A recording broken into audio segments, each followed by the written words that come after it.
should be. Not sure whether it should be in here because it's as it will be moved. Just told the selectmen that it should be here in order to support it with the new language. Check to make sure. Yes, it is. Those by our tentative license. So it's there.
Fish tackle box. Hey Jay, how you doing? Good to see you. Yeah. Oh, you're the. I did a hire. Well, I started, no, I get time.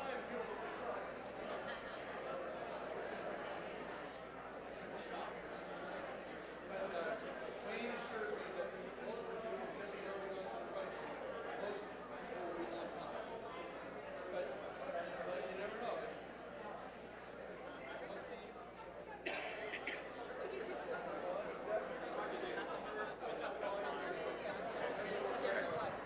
Well, I'll keep circling around maybe a little bit.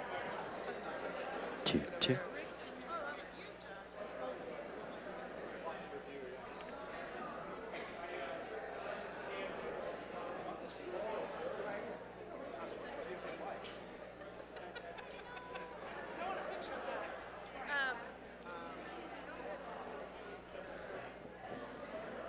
Hey Josh, how are you?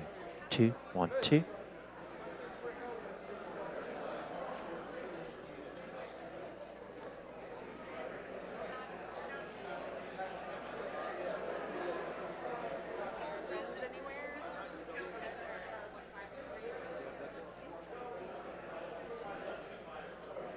Oh, you can get on there. I'll set up here.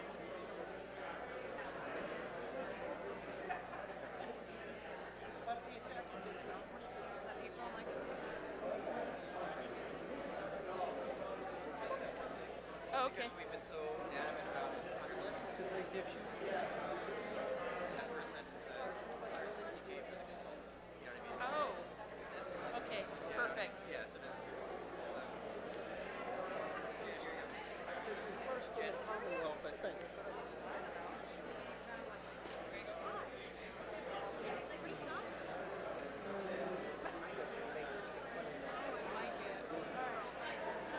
I'm good. How are you? Did they give you the current version of PowerPoint? Yeah, if you could ask. We'll see.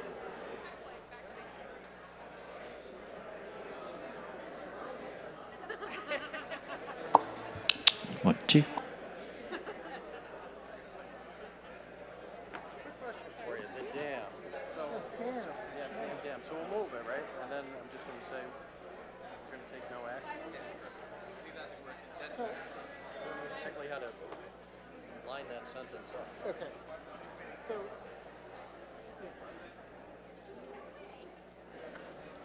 you'll have to move it. Right. Someone else, ideally. Give him a second. So, Or Angie might. anyone could. Well, Angie would be the good person who doesn't need to say, I move that we put that. Someone else would. Okay. Other than me?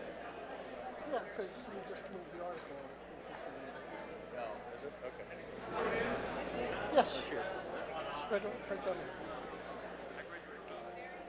It's after it's moved in second or something. She'll stand up and say.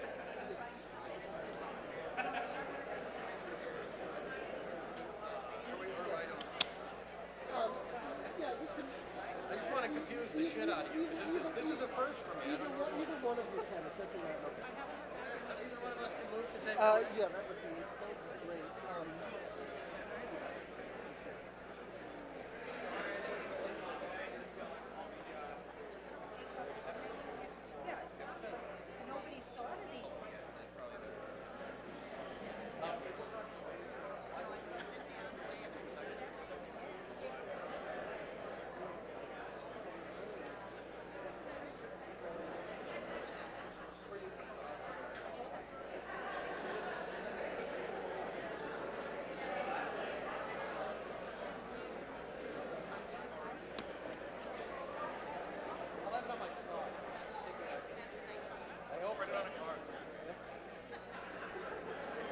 That's what I need, yeah.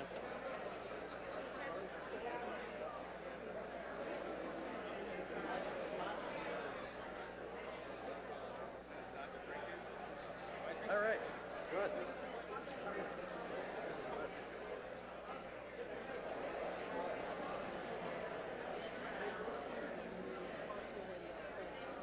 So I told them, I don't know, just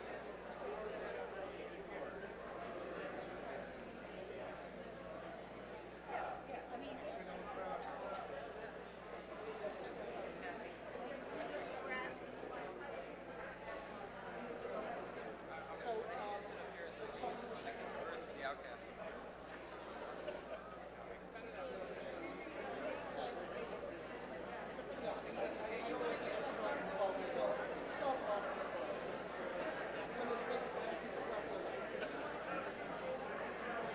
we're gonna save one for Louise. Stop by now.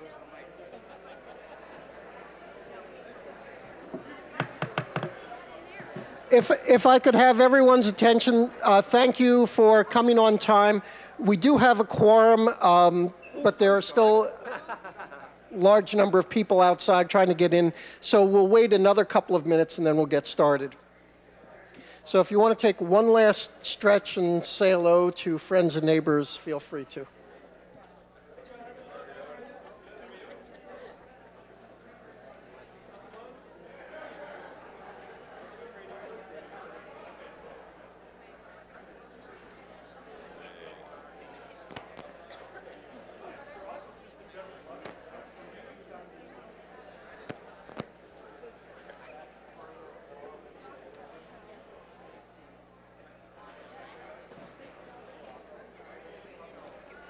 We could push Wayne off the stage.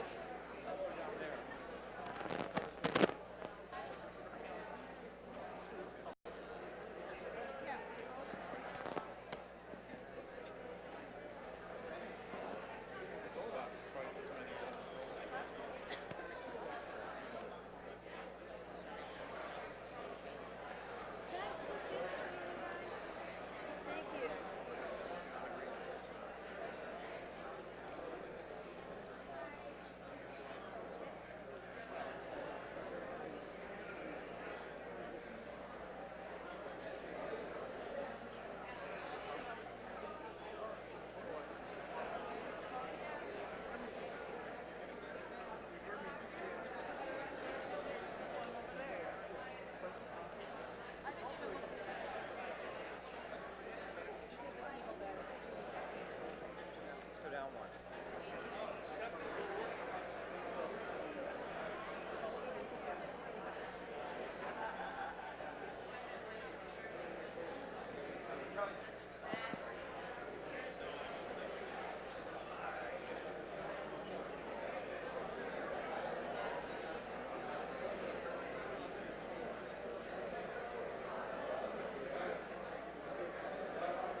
Yeah, and John didn't know where they came from.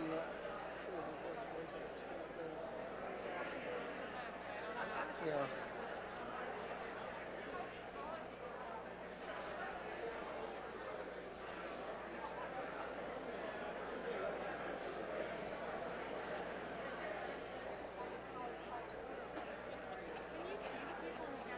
Good.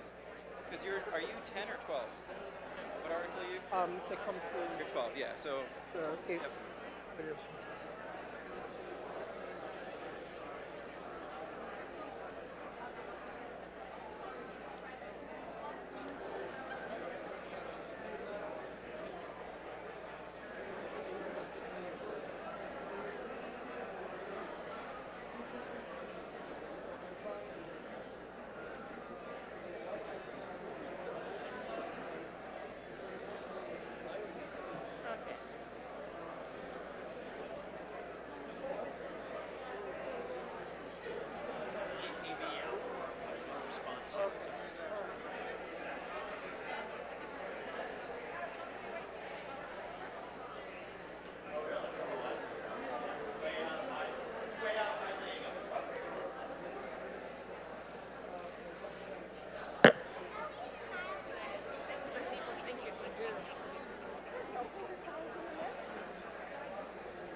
I think we're going to get started. I think we've got enough here.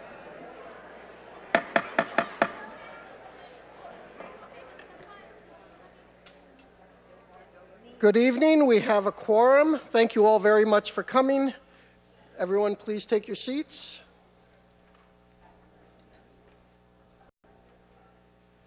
Thank you for coming tonight and supplying a quorum. I've inspected the return of service of the warrant and determined that it has been properly served. I will assume the consent of the meeting to waive the reading of the warrant. Any objections? Hearing no objection, the reading of the warrant is hereby waived. Now on to the really important stuff. The fire exits are to your left at the front and rear of the auditorium. If we need to evacuate the room, then I will adjourn the meeting until tomorrow evening at 7 p.m. in this same location. In the cafeteria, for those who are there, the fire exits are also in the right and left-hand corners.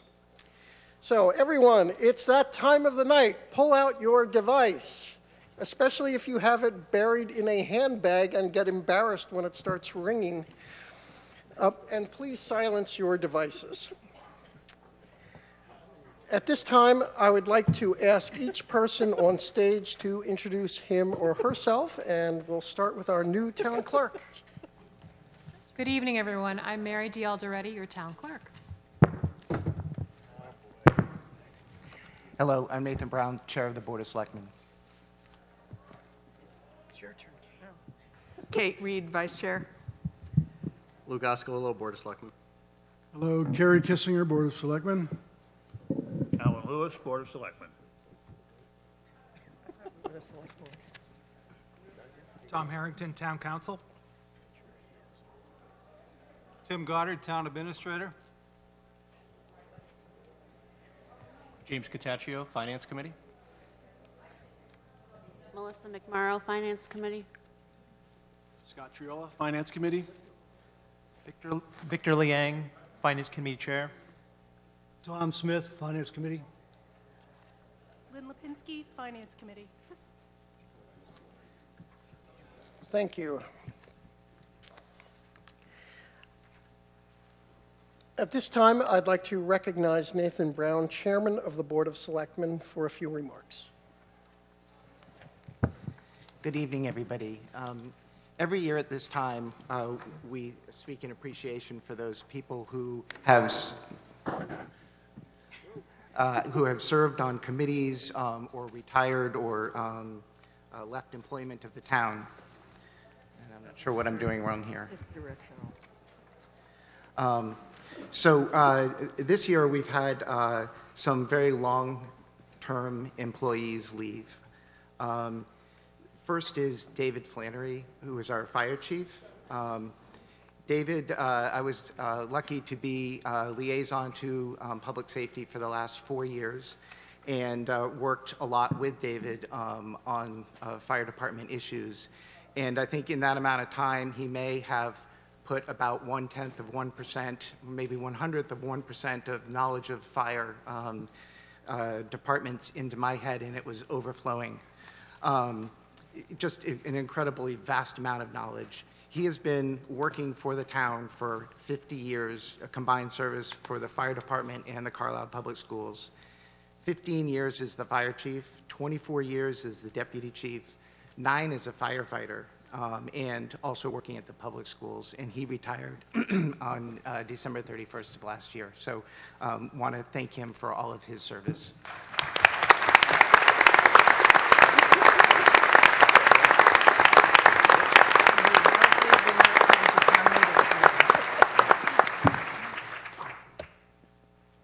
Also, another longtime employee at the fire department retired in 2019, actually I think in 2018 a little bit.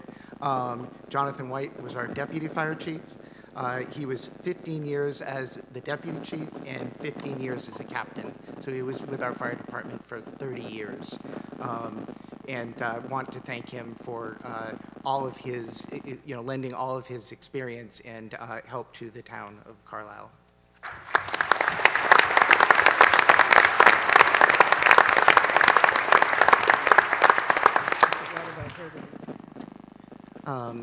And then, so we had to find a new fire chief, and in the interim, we needed somebody to carry the baton, and obviously carrying the baton of very large shoes to fill, and luckily we had somebody who was able to do that right at the ready. And so I really want to thank Bert Rubenstein for not only helping us go through the selection process, but for leading the fire department during the period of time when we did not have a fire chief. Thank you very much, Bert.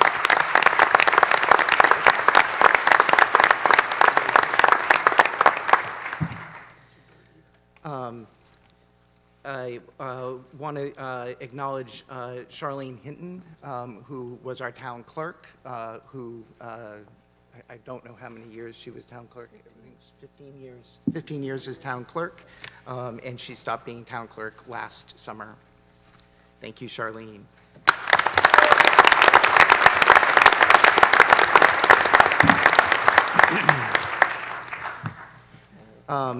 Other people who have left, James Marchand was on the Board of Assessors for 20 years.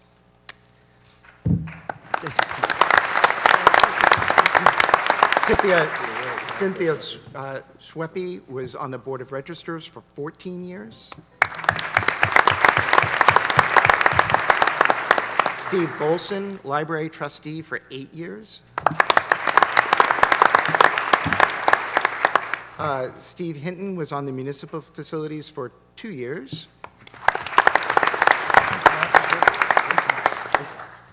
Josh Kablotsky, School Committee for 9 years, and the Municipal Facilities Committee for 2 years.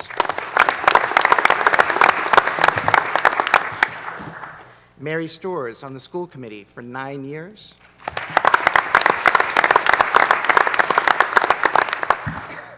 Carrie Colburn Dion was our finance treasurer, finance director and treasurer and collector. She was with us for 2.5 years. Todd Brady, Board of Health, 3 years. Caroline Guild, Lyme Disease Subcommittee for 2 years. We're getting there.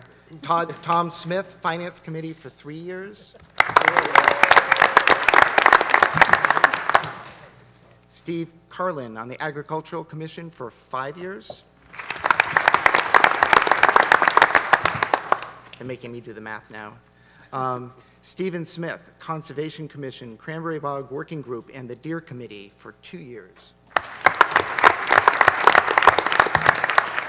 Lynn Carroll, Land Stewardship Committee for 2 years. Bill Risso, I'm not sure there's a committee he hasn't been on, but he was on the Carlisle Energy Task Force for 10 years.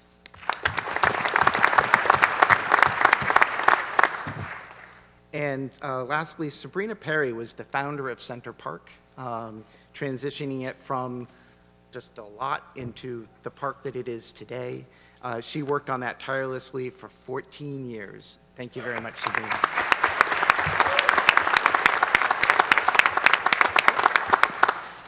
Thank you very much. Before I get into the nitty-gritty discussion of procedures, I'd like to share with you a poem that one of your fellow citizens recently passed along to me. Actually, in other towns, they do all sorts of exciting things at the beginning of town meeting. So I thought this was a good idea. It's from the collection Truth About Small Towns by a fellow named David Baker. It's entitled Council Meeting. And while it's not exactly a town meeting, I think you might be able to see some parallels. The latest uproar to allow Wendy's to build another fast food burger shack on 2 acres of wetlands near Raccoon Creek, or to permit the conservationist, well-to-do citizenry to keep their green space and thus assure long, unsullied views from their redwood decks, picture windows, and backyards chemically rich as golf greens. The paper's rife with spats, accusations, pieties both ways. Wendy's promises flowers, jobs. The citizens want this too, but want it 5 miles away, where people don't care about egrets, willows, good views. Oh, it's going to be a long night. Call out for pizza, somebody brew some tea, then we'll all stand up for what we believe. Okay, with that, what do I get? Thumbs up, thumbs down. Okay, you want more poetry? Okay. We'll see. If you don't like it, you can vote me out next year if someone would please run against me. Okay, on to procedures. I'm not going to go through the whole long list, but there are a couple things I need to highlight, and there are a few things differently that to be done differently this year. First, let me welcome anyone who's a newcomer, new to Carlisle, and especially if you are new to this strange New England tradition called town meeting. I hope that most of you have brought your green town warrant book. There are a couple more out front if you need them, though it's actually not too critical at this point. You can see a summary of town meeting procedures starting at page 49 and a glossary of helpful terms to know at page 52. If you're even more of a parliamentary procedure geek than what we put in this book, there is additional information on the town meeting webpage at the town website, carlislemass.gov, using your silenced electronic device. In addition to the warrant books, I hope that each of you have this motion handout that they were available at the front table. The warrant is intended to warn the citizens of what we expect to be voting on, but it's the motions that are the actual votes that will be taken tonight. And in a couple of instances, you'll see that the text of the motions is a little bit different than what was published in the warrant, so that's why it's important that you have the motions book. I'll be sure to let you know those instances where we have some changes. Also, to those people who will be making the motions, you are free to read the entire motion if it's 2 or 3 sentences. If it's longer than that, you're free also to say, I move Article so-and-so as printed in the motions handout. A note on the order of the articles. After some discussion with the planning board, town council, and the selectmen, we're going to change the order of the marijuana articles. So just flipping the order between 18 and 19, so we will go from 17 to 19 to 18. So for those who are keeping track, the partial ban will be considered before the full ban.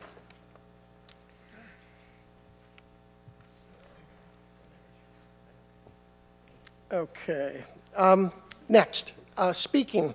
We have, as usual, we have the microphones in the aisles and one. Do we have one in back this year? Yes or no? We did not. Okay, we've got 1, 2, 3, 4, 5. Okay, only 5. Oh, so 3 is in back, but not in the middle of back. Okay, very good. If you can, please move to the microphones in advance of requesting to speak. But if not, I can always recognize you from the floor. When I do recognize you, please state your name and address, and please do repeat it even if you've spoken previously.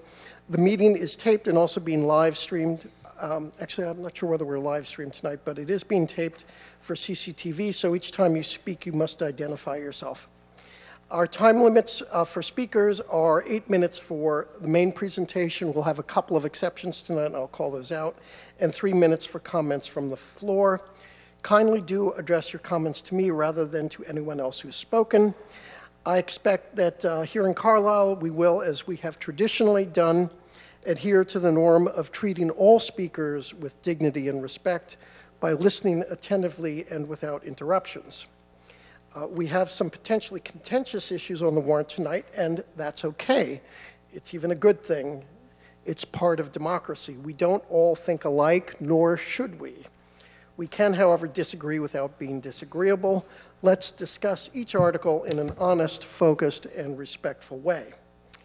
Amendments. So we are adhering to our usual rule, which is that we do need 2 copies in writing if it's anything that is complicated. If it's simple, I'd like to change 1 or 2 words that you can easily explain, and that's okay, it doesn't need to be in writing.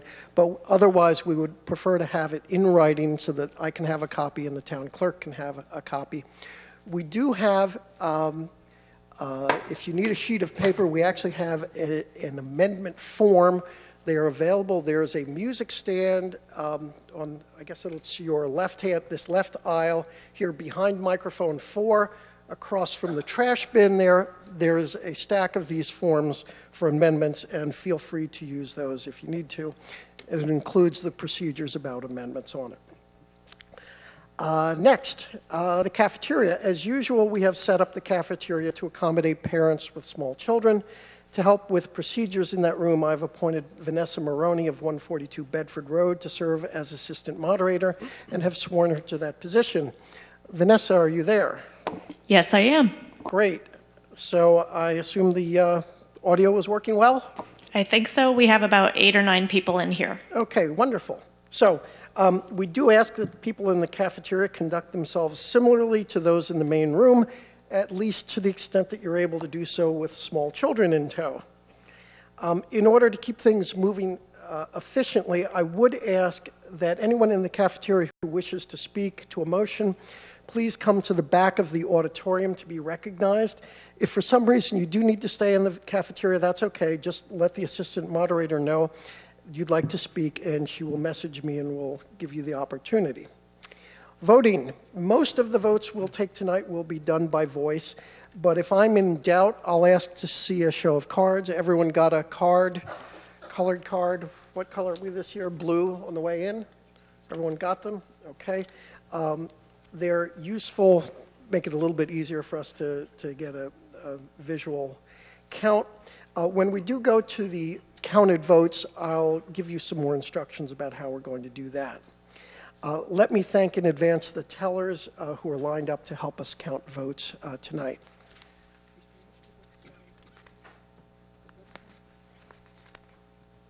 Okay, great. Guests. Okay, anyone who is not a registered voter here in Carlisle, we have you sitting down front, the right-hand side. Any other non-voters who happen to be in the room? Anyone? Okay, good. All right. Non-voters are not allowed to address the meeting without prior consent of the meeting. Typically, however, we do hear from non-voters who are employees, volunteers, or advisors to the town. So, unless there is objection, I will assume the consent of the meeting to recognize the following people to speak. Non-voter appointed members of any town or regional committees or task forces, non-voter employees of the town of Carlisle, including the Carlisle Public Schools, non-voter management employees of the Concord-Carlisle Regional School District, and town council. All these people will be permitted to speak. However, that permission is limited to topics relevant to their official capacity with the town. Do I have the meeting's consent? Any objection to that? Hearing no objection, it's so ordered. I should also mention that any other non-voters who may be with us tonight who do not fall into one of those categories may only speak upon further motion and consent of the meeting. In other words, you have to have one of the voters move for consent to allow you to speak. Now that we've covered speaking, let's take a moment to talk about listening. If anything interferes with your ability to hear, see, or otherwise participate in the proceedings, you may interrupt the meeting with a point of privilege to ask that we rectify the situation. Now, about ending the meeting. Tonight's warrant is longer than we've had in the past few years. My cloudy crystal ball says it will be a challenge to finish in one night, but I could be wrong, and I would love to be wrong. But here's how we're going to handle things. I'll try to be as efficient as possible and ask everyone's cooperation to being as succinct and non-repetitive in your remarks. By Carlisle tradition, we will not take up any new articles after 10 p.m. However, if we're close to finishing and it's approaching 10, then we'll do a check-in at that point and see if we want to just push through and finish. So if you're here for one of the later articles and you leave and then the meeting decides it wants to keep going, you've been warned that might happen. Okay, I don't expect it to, but it'll be up to the voters. All right? That's about it for procedures. I'd now like to recognize Mr. Tim Goddard, our town administrator, to provide the annual report to town meeting on the Patriot Act.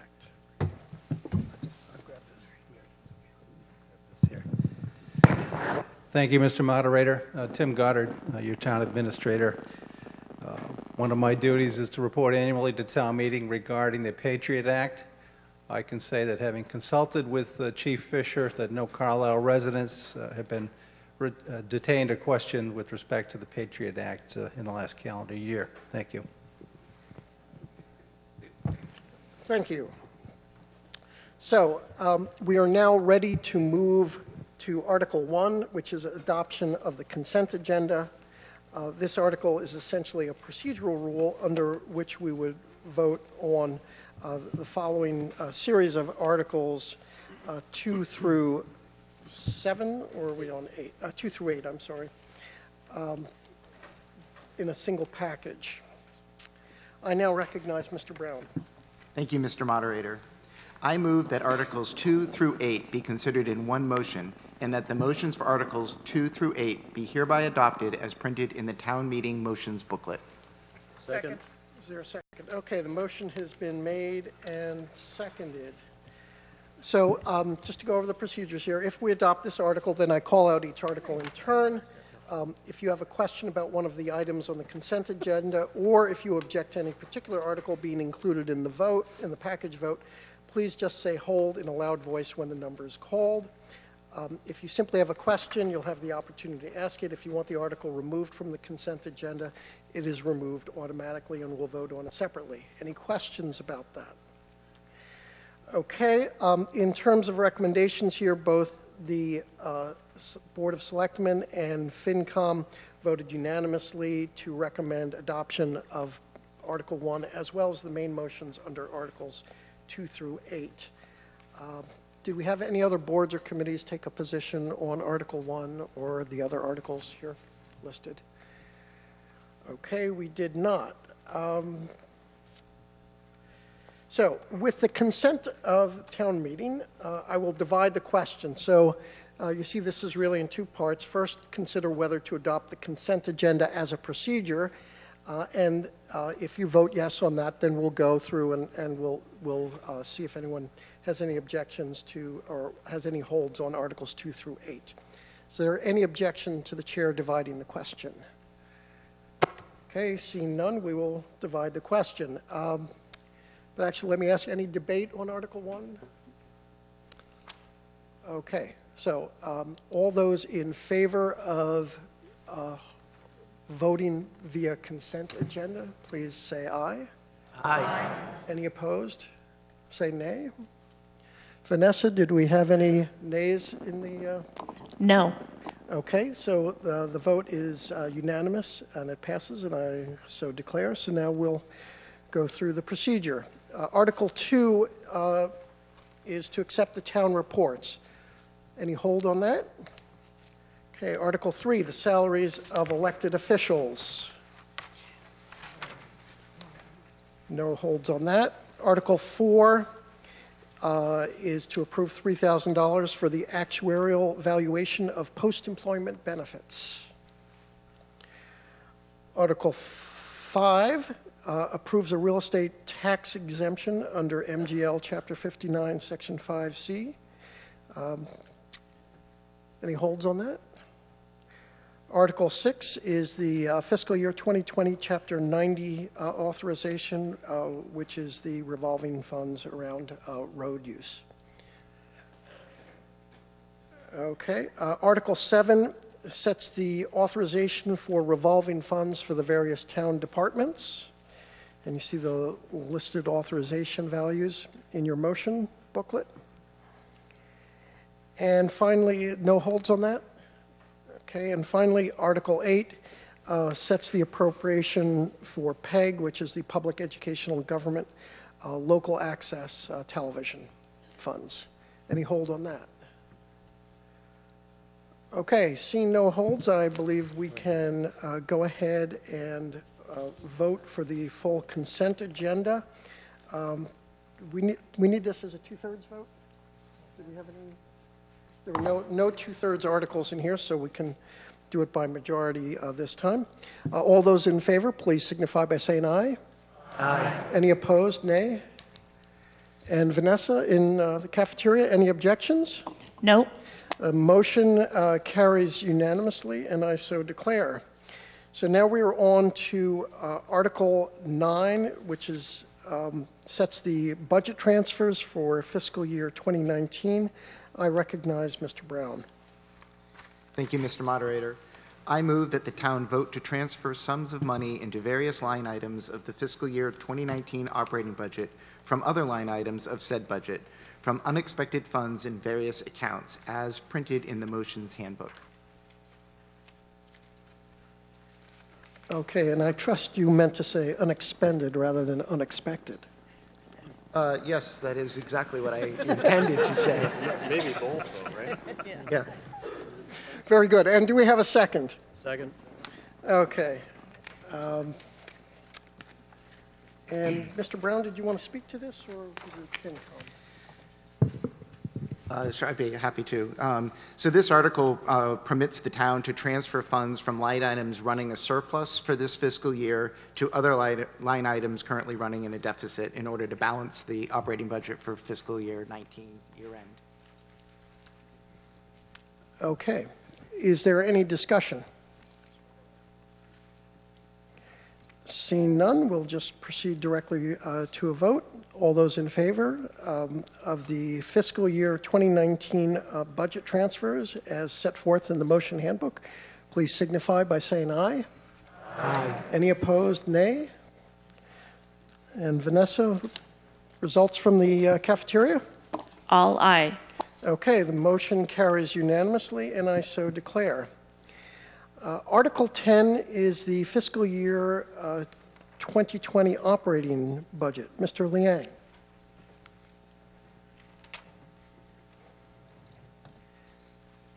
And could I ask one of your colleagues from FinCom to get the light switches behind you to the left of the... Okay, great. Thank you very much.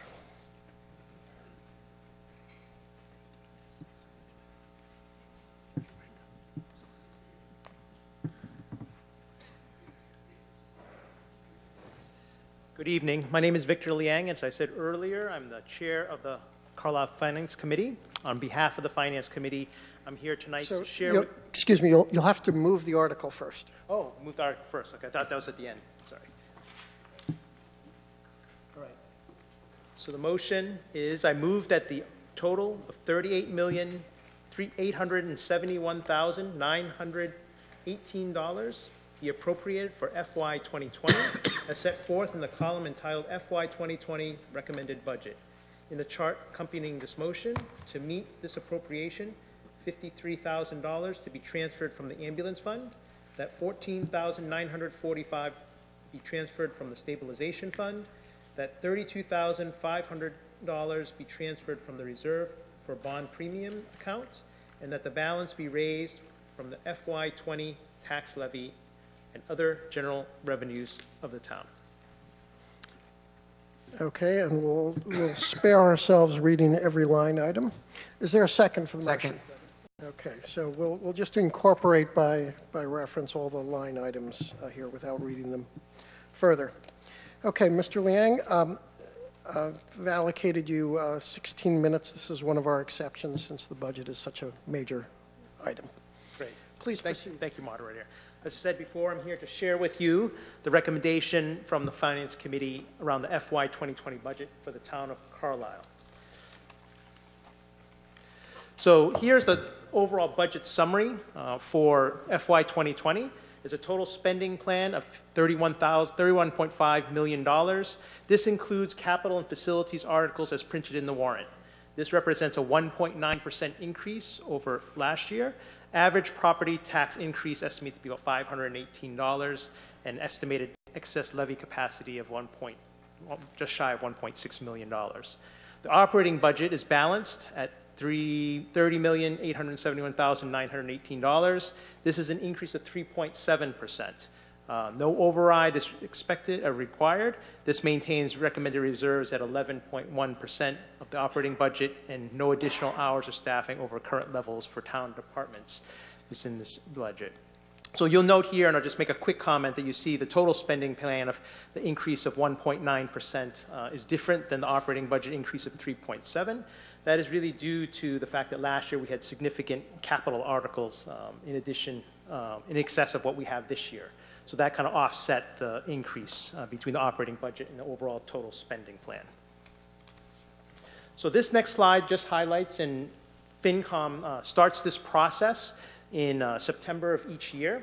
Our role is to advise the town on financial matters. This budget process recommendation is probably the largest piece of work that we do for the town each year. Our goal and responsibility is to present a balanced budget that's fully funded from property taxes, state aid, forecasted local receipts, and transfers from available funds. And we'll talk about this in more detail as we go through the presentation. But as you'll see, that one of the challenges we have here in Carlisle is that in our town, low level of residential construction and flat local receipts and state aid put some constraints in terms of our revenue coming into the town. In addition to that, our wage adjustments increased health benefit costs, which we know that in our country is quite significant in terms of the year-over-year growth. These drive increases across all the departments that we have in our town. You'll also hear tonight around warrants around maintenance of town buildings, and they continue to require significant investment, as well as addressing our OPEB liability. So all in all, the aspect of constrained revenue on the top and the increasing expenses on the bottom side does put a great deal of challenge in terms of our budget as a town. This is the process we go through each year. If you look there, we start at the beginning of the budget cycle and providing a letter to departments. We make the request to start in the mindset of a 0% increase, excluding wage increases. Then we go and have meetings with town departments and committees to hear their requests and their needs as departments. And that leads to a budget recommendation or guidance at the end of December. We have coordination meetings with the Board of Selectmen as we kind of go through this process to December, which is actually highlighted there here with regards to the issue of the guideline budget in December. From December to March, we actually continue to meet with town departments and committees. And we do that because we know that this process is long, and there are things that change as we kind of go along in the process. So if there's material changes to their needs, they come back and we have another discussion with them as we go and prepare the budget recommendation. And then ultimately we come to the budget recommendation in March, and in April, a week before this meeting, we actually had a public hearing around the budget for FY 2020. So this slide highlights what I highlighted earlier in terms of our source of revenue. What you should focus your lens here on is that our source of revenue comes from property taxes. 90%, over 90% of our revenue comes from property taxes. And given the low level of construction, obviously that puts some constraints in terms of the growth in terms of property taxes. In fact, every dollar that we actually added to the budget means that property taxes go up because of the low level of growth that we have from construction. In addition to that, contributing to that is actually state aid, and local receipts are forecasted to be flat in this particular forecast. So what that will result in, and what this means, is an average property tax increase of about $518, I believe it was, from $15,278 to $15,798. That is a 3.4% increase for the average household. And one of the things to note in regards to this in terms of home valuation, if you look at the home valuation, it is not very large year to year. In fact, over the last 10 years, it's represented as about 5.6% property value increase over the 10 years average, not each year, over the 10 years. In contrast to that, a 38% increase in the budget over that 10 years is a cumulative aggregate growth of 3.2%. So as you kind of see from that standpoint, it ends up increasing the tax rates in order to be able to raise the taxes as opposed to getting it from the valuation of the properties in homes. So another source here in terms of the revenue is our fund transfers. If you note here from a free cash perspective, we allocate a certain amount of our free cash to supporting the budget. Last year we had $75,000 to fund our OPEB liabilities as well as support for long-term capital requests. This year we put the $250,000 against the long-term capital requests, which are in the warrant book. Ambulance fund last year, significant drop. The $300,000 was actually used for a purchase of a new ambulance. And stabilization, the highlight here is overlay surplus, was a one-time funding source for last year. It occurs every few years. I think we are able to get an assessment of that and potentially apply that potentially to the budget. But last year was the year that we had it. This year we did not have that favorability. So where that leaves us in terms of utilization of the transfers, free cash and stabilization funds, $3.4 million in reserves. Our budget is about $30.8 million. That is about 11% reserve. Our goal is to keep that reserve between 10 and 12%. As you see there, is right in the middle. So that keeps us with financial strength and stability.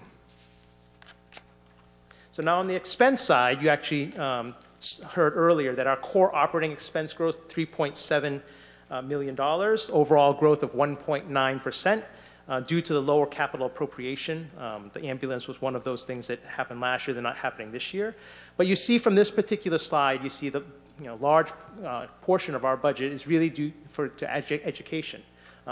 Both Carlisle Public Schools as well as the Concord Carlisle High School. We'll have a little bit more detailed slides coming up, as well as town departments. So between those two, you have about 82% of our budget, and then you have insurance and benefits, debt service, and the capital appropriations articles this year represent about 2% of the budget ask.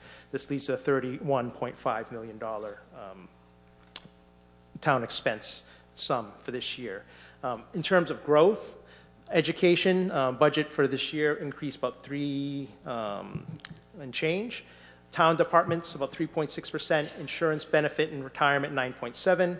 Debt service, we had some debt come off the books, so it's about 4.2% less this year. And then capital appropriations, you saw, I commented earlier that there is a decrease in capital appropriations. It's about a 40% decrease from last year. This highlights what I said earlier in terms of our increasing expenses in terms of wages and benefits.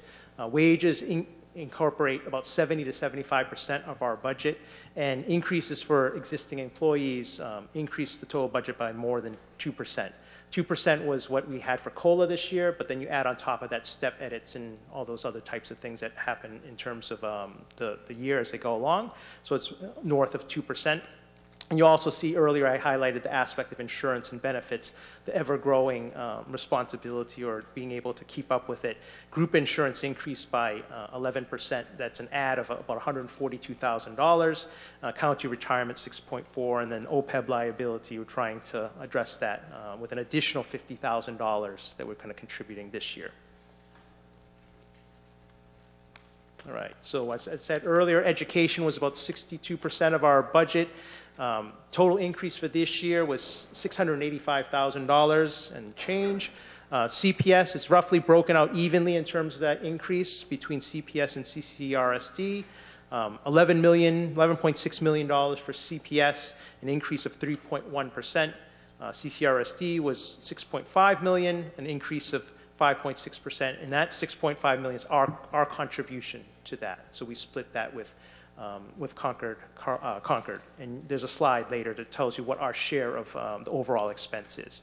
You see here also vocational education, an increase of 23.6%. Seems like a big percentage, but you look at the denominator, it's 129,000. But that also highlights the swing in that. Additional student with transportation costs causes a jump percentage-wise.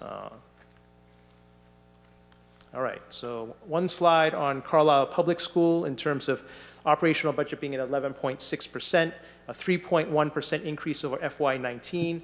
One thing to highlight here is there was kind of I don't know if accounting change is the best word for that, but essentially the $25,000 in annual maintenance that was typically in long-term caps was kind of pushed into the operating budget. So this year, that kind of bumped up the percentage increase by a little bit. If you strip that out, it's at 2.9%.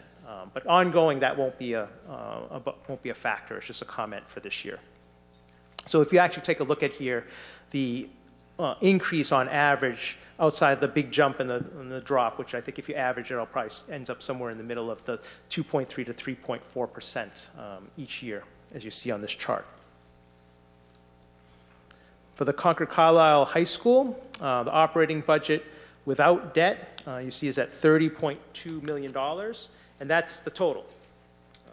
Flip here. Catch up on my notes. All right.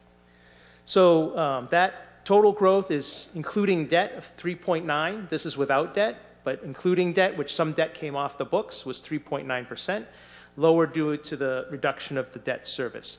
Our share, however, as you kind of see in the next slide, increased a little bit over last year. So you saw last year, due to the enrollment of our students in the high school, there was an adjustment in terms of our assessment. Went down to like a 24.5%. This year ticked up a little bit, so it didn't fully adjust back up to the top, but ticked up a little bit, which actually brings our contribution up a little bit. It's 24.75% in terms of our assessment for FY 2020. The 5-year CAGR here being our side of the contribution is 1.7, but in part you kind of see the growth was kind of dropped a little bit last year due to the fact that there's an assessment adjustment in terms of the percentage of our contribution to the school. So that is, in sum, the revenue and the expense side of our budget. As we said earlier, limited avenues for increasing revenue. Most of our taxes are through property taxes. And in that, the increase in terms of the valuation of the homes is not increasing at the paces of our expenses. Budget pressures, as a result, will not ease, and we need to remain focused on, and we do this as a part of the budget process, and limiting the rate of increase of expenses because our revenues do not increase commensurately without large increases to the taxpayer.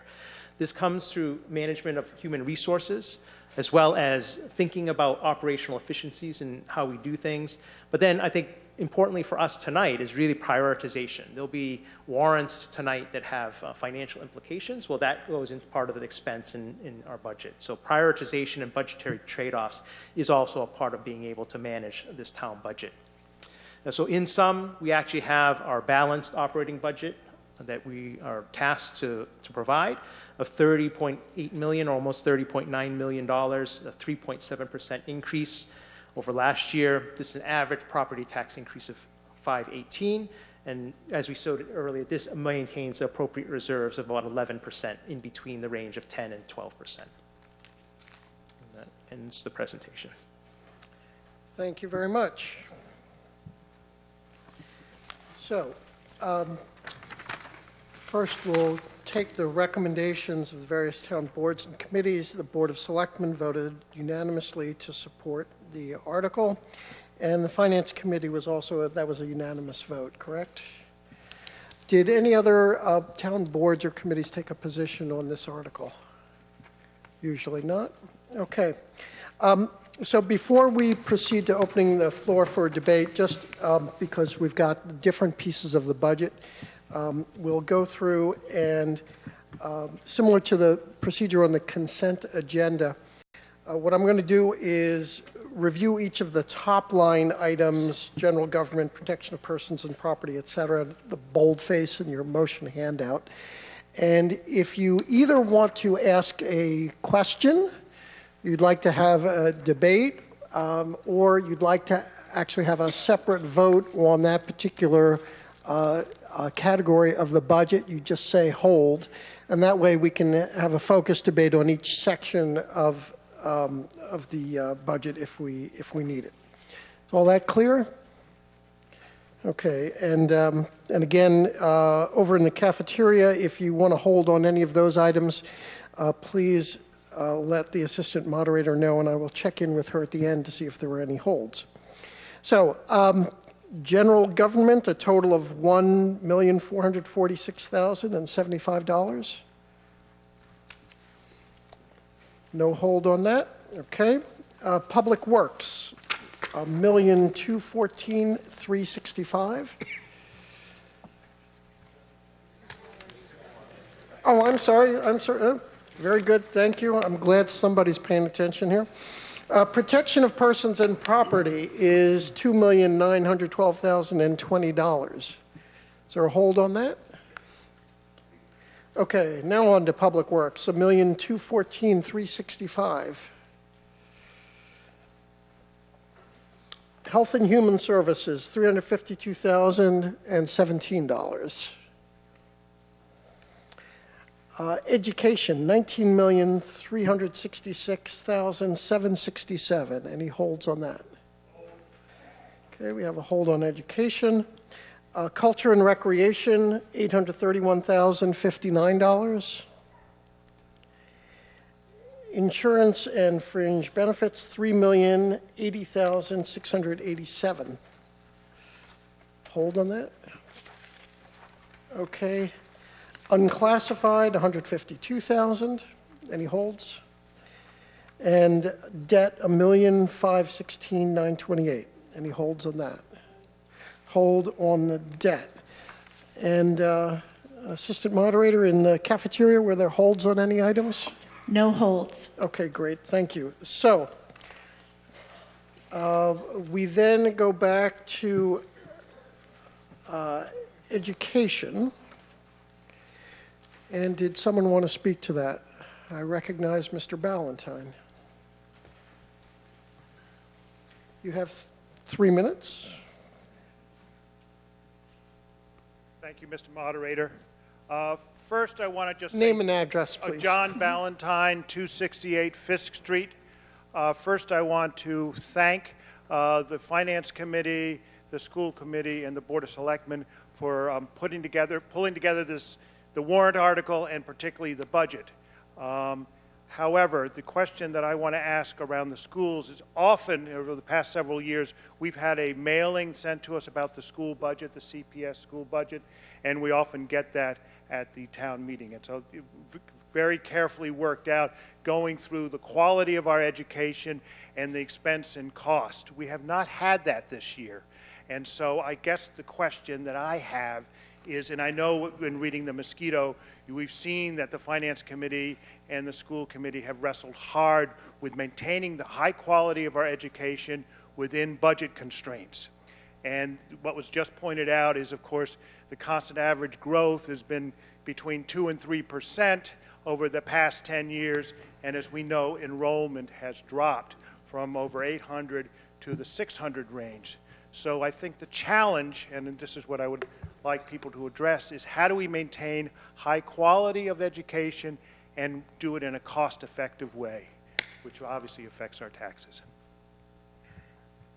Okay, so that's kind of a broad general question. I'm not going to ask anyone to address it unless you have something more specific within the budget about this year's budget, how to strike that balance or whatever. So I think the school committee, because the school committee has been wrestling with this all the time, is how to maintain the quality of the school and keep the budget increases from going up, particularly as we see enrollment. How do you do this in a cost-effective way? So I think that is the issue that the school committee has wrestled with, and I would just like them to address it, because usually we get this in a long handout explaining what's going on, and frankly, I'm not quite sure how they're doing it, and I know they're going to be doing this in the master plan, but maybe Dave Modell at the school committee can talk about how they're wrestling with being cost-effective, cutting. Okay, yeah, so let's make it very, very specific. The question as reframed will be, how did you wrestle with it this year? What were the trade-offs and decisions that are reflected in this year's school budget? Someone from the school committee or the school administration or finance committee, I don't care which one, whoever is appropriate, who would like to address that. Okay, please. And yeah, you feel free to come to the front since you're speaking in an official capacity and introduce yourself. David Modell, School Committee Chair. So number one, John, appreciate your efforts to help us frame the argument. We didn't do a flyer this year. Again, trade-offs, that's an expense that we didn't undertake. Perhaps we should take that on for other years. But we did provide a handout that is available as people came in, which highlights the accomplishments of the school. We all love the schools, and the accomplishments are well known. I'm not going to go into them here. But it is obviously a challenge that enrollments have been, we think, stabilized now at a lower level, but clearly lower than they had been in decades past. As everyone knows, the majority of the budget is essentially fixed cost, whether it's true fixed cost, as in facilities, energy, and so forth, or relatively fixed or sort of sticky costs in terms of salaries, wages being, the biggest driver. Those of you who follow it in the paper know that we've wrestled a lot this year. For example, next year we will be contracting one section of 5th grade, and there's been a lot of debate and discussion about that, and we're looking at many models going forward if the new reality is in the 600 or so school population. So that's a long-term problem that we clearly have to address. In the short term, again, we have worked very closely with the Finance Committee to develop a budget that we felt met what we call level service, so providing the services to the children, but within the constraints. And we didn't get everything that we asked for from the Finance Committee. We recognize that they have to wrestle with many competing priorities. And so we are also absorbing internally costs that we had hoped to have funded, and we have to make some adjustments to make it work. And every year with the school administration, we work closely and pretty hard to try to do that. So we're very conscientious of the town's dollars. We're grateful for them. The average, as Victor showed, is around 3% a year, this year not being an exception. There are many unfunded type mandates that have higher increases than we can pass along, and so we do whatever we can to maintain, first and foremost, the educational standards that everyone in Carlisle is accustomed to. Okay. Thank you very much. Thank you. Okay. Does anyone else wish to speak on the education article? Do we have it at microphone 3 there? Okay, Bob Clark on Robbins Drive. I know that the school committee's budget is sort of the big albatross around our necks, but Mr. Ballantyne did quite a job in trying to figure out how many students we're going to have in the future. The one thing he noticed is that about a third of the people in the town are retired, so we're not going to be sending too many more kids to the schools. Back in the 90s, the education, I had 2 daughters. Both went on to higher education. They did a very good job. But, you know, it was about the same number then as it is today. And it seems that the costs, the overhead costs, are so much higher. And I understand that the salaries increases, et cetera, et cetera. But the thing that gets me is, back in 08 and 09, when some people were losing their jobs, some people kept their jobs and didn't get increases for years, we kept on increasing the teacher salaries. And we hear about how great our school system is and how great the teachers are and how they really love teaching here. Well, sometimes there's a trade-off there with, if you got, you know, solid parents behind you, that's a cost. And then I think the last thing that really got me was a year or 2 ago, we felt, or they felt, that they needed some more supervision, managers, supervisors, whatever you want to call it. And lo and behold, they found $130,000. They were so strapped that year, but they found $130,000 to pay another supervisor. Why? Maybe we should find a couple $100,000 to start reducing the school budget. Thank you. Thank you. Any other comments or questions about education? Okay, let's then move on. We also had a hold on the debt line item. Did someone wish to speak to that? Yes, at microphone 1, please introduce yourself. I'm Jonathan Supnick, 284 Acton Street. So I just noticed that our debt service is roughly 5% of the budget, and I'm wondering, since we've heard from the Finance Committee that as squeezed as we are now, it's going to get worse in the future, maybe we could take some steps to start allocating a capital fund so that when we do future projects, we don't have to borrow to pay for them, and this line item can start decreasing and make room for other stuff. Okay, thank you. Any other comments on the debt?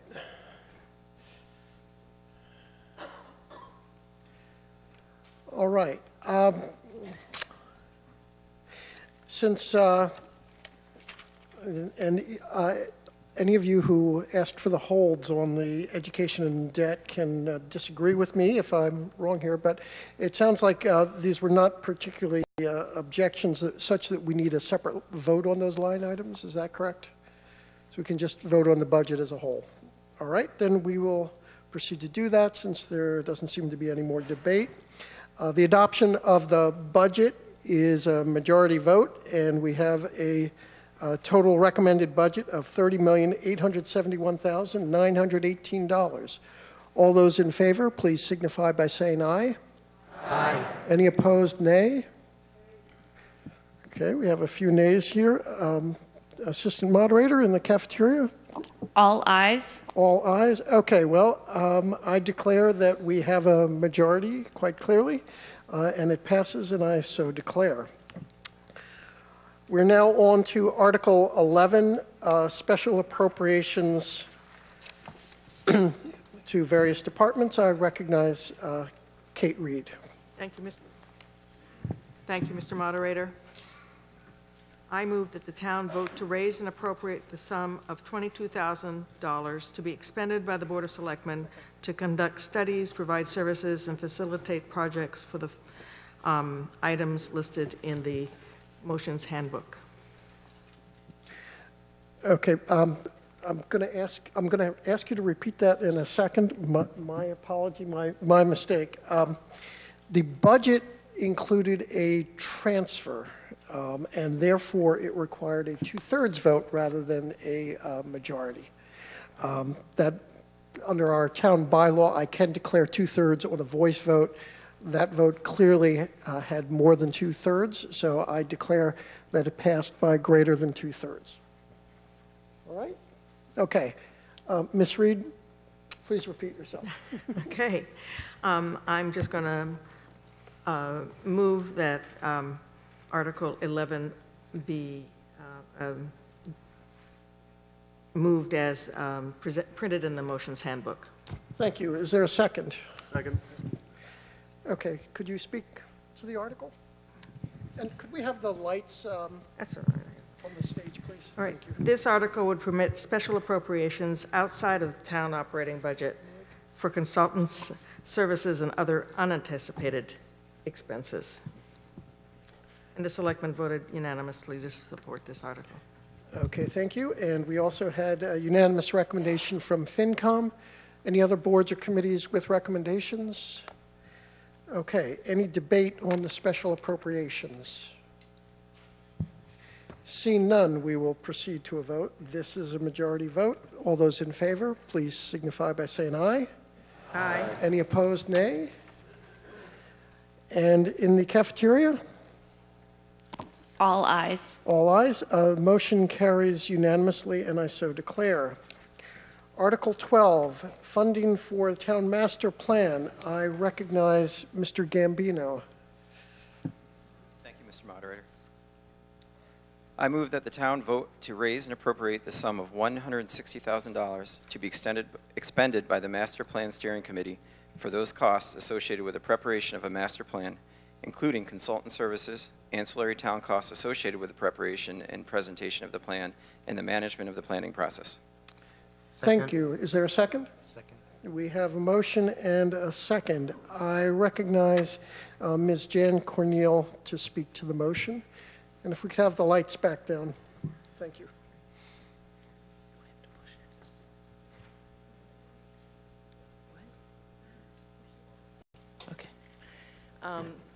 Hello, everyone. I'm Jan Corneal. I'm the chair of the Master Plan Steering Committee. I'm here tonight to request your support for $160,000 to undertake a comprehensive master plan for the town of Carlisle. There are so many good things happening in the far corners of Carlisle, and many committed citizens who are working tirelessly to improve the town. In order to reap the full benefit of all of our hard work and to ensure that we do not work at cross purposes, we need a master plan that can help us align our priorities and guide our combined efforts. Indeed, some of the challenges we face today as a town, a rising tax burden, declining school enrollment, an aging demographic, and the existential threat of climate change will not be solved by individual efforts, but we need collective, coordinated action. We are the city of the woods. Let's stop to consider the forest for the trees. Why does this matter to all of us? Our taxes cannot continue to support rising town costs and investments without new sources of revenue, as we've heard. Our school enrollment needs to grow and stabilize for us to be cost effective. I'm not pressing buttons. Our housing needs to change to attract young families and allow us to age in place, even me. Our community needs different services and amenities to adjust to changing demographics. Our rural character requires ongoing maintenance and investment to maintain our natural and cultural resources. And our town center needs new zoning and programming to be a more attractive and walkable heart to our community. And we need a plan to mitigate and adapt to climate change. The master plan will provide Carlisle with a roadmap and a financial strategy for aligning our resources and our needs with realistic budgets and steps for implementation. It will create a citizens forum led by planning experts to discuss our points of difference and understand the trade-offs of our decisions and agree on our shared priorities. And it will provide a guiding framework for comprehensive policy and zoning amendments that will meet master plan requirements and help the town secure additional grants in the future. And it's not a wish list. Why do we need it? Engaging in a master plan process now is important. Carlisle is at a crossroads, as we've heard several times tonight. Business as usual is not sustainable. Carlisle's population is aging, school enrollment is declining, town costs are rising, and income and housing values are flat. To sustain our high quality of life and maintain our values, we need to be bold and creative, and we need to explore new ideas, not just the ones we talk about year after year. The master plan will create a citizens forum with all of you, and hopefully more, of our town membership, for discussing and reaching consensus on tough issues that we don't agree on. And we need a roadmap to guide decisions. It's the way we will explore new sources of revenue and plan for expenditures over multiple years and prioritize future community needs. Many of you have asked why we need to hire a planning consultant, a firm, to do the master plan, and not just do it ourselves. Given our financial challenges today, we're looking for a strategic plan, an actionable roadmap, and a living document, something that we can carry around in our pockets and under our arms as we hike through the woods and across the fields. Where was I? It's a labor-intensive process that requires a focused amount of time. Volunteer committees like ourselves and town employees don't have the bandwidth to undertake this effort internally. We need professionals with expertise that some of us have professionally, but it's a broad array of expertise that a planning consultant team would bring, including urban planning, community engagement, housing, sustainability, civil engineering, and a host of other professional expertise that a planning firm would bring to our process.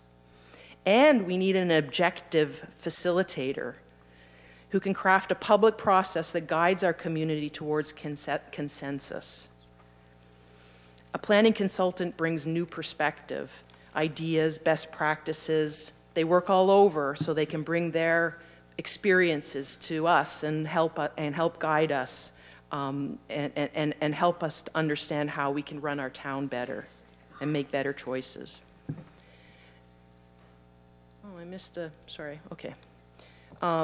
I just want to add that the master plan cost represents about 0.1% of our 5-year budget.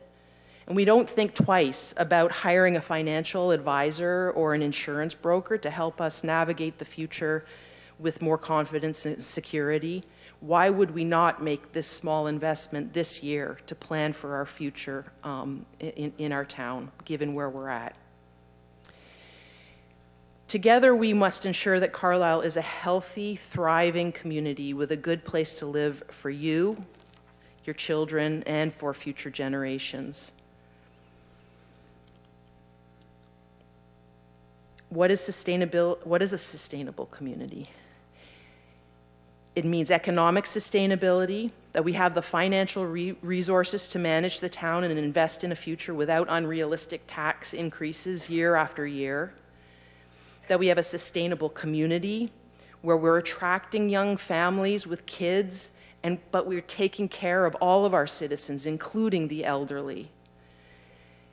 Environmental sustainability, where we're conserving our forests and our farms, and And we're embracing a community-wide strategy to manage our energy and water resources, and we're addressing governance and public process challenges. So the Master Plan Steering Committee is proposing a budget of $160,000, and we're asking for your support tonight. We've done our research. The cost for a consultant team is $135,000, and the cost for ancillary cost for town expenses is $25,000. So we've worked tirelessly to prepare this information for you, and we have the support of numerous committees and boards, and we'd like your support tonight as well. Thank you. Thank you. So, with that, just to run down, we do have the results, the recommendations from various committees. Planning Board voted unanimously 6-0. Board of Selectmen unanimously 5-0. FinCom, did we have a recommendation on this? Yep, 4-0. 4-0, thank you. School Committee, unanimous vote in favor. Historical Commission, also unanimous in favor. The Energy Task Force voted, this is slight nuance to what you see in your motion handbook. The Energy Force voted to support a master plan, but not necessarily expenditure of funds. Conservation Commission voted to support Article 12, as did the Carlisle Trails Committee. Did any other towns or boards vote on this? And Mr. Zog, did I accurately state the Energy Task Force position? Okay, good. Thank you. So with that, the floor is open for debate, and I recognize the gentleman at microphone 2. Ken Mostello, 30 Kimball Road. I'm also the chair of the Board of Assessors. The Board of Assessors unanimously voted to endorse the voted to endorse Article 12 as well. Thank you. Okay. Anyone wish to be recognized? Mr. Anderson. Ralph Anderson, 433 Baldwin Road. In the Master Planning Advisory Committee, we were told that the master plan would be used by many other committees other than just the Planning Board. I'd like somebody to give some concrete examples of how other committees and departments would use the master plan. Okay. What I will, let's see, do we have from the Master Plan Committee, do we have a couple of very quick specific things that you could offer up in response to that? Thank you. So,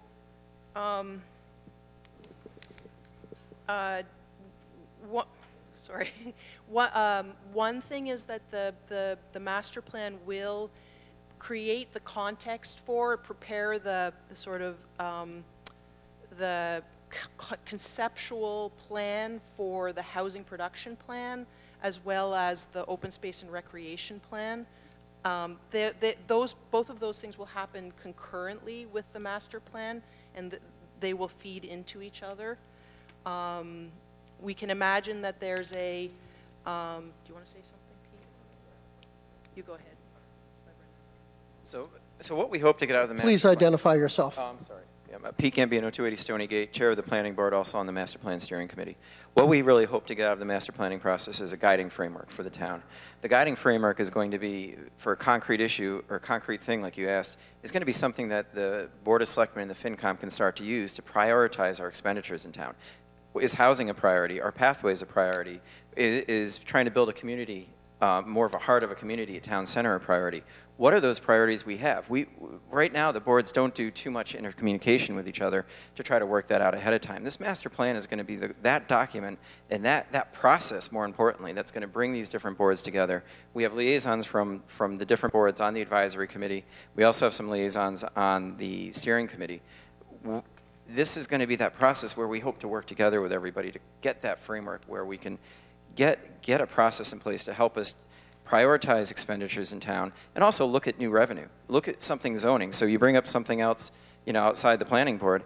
Well, if we have to do zoning, with the planning board, we can't do that in a vacuum, right? We need to work with the Board of Selectmen, and we need to look at all the different consequences of rezoning a certain area. So as we look at that, it is a coordinated effort between all the boards that we hope to get. Okay, thank you. Mr. Moderator? Yes, sir. Propose an amendment. You've had your shot. There are other people waiting to speak. We can come back around to you. Mr. Levitan? Is that? I'm sorry. Oh, this is It's hard for me to Shervin say. Ayadi, 649 Autumn Lane. Yeah, please. I'm sorry. At microphone 4. I'm sorry. And thank you for explanation. I do oppose this. It's not. I'm sorry. Could you state your name and address again? Shervin Ayadi, 649 Autumn Lane. Okay. Please proceed. I do oppose this. And it's not the money, but the explanation that was given now is very different than what's written here.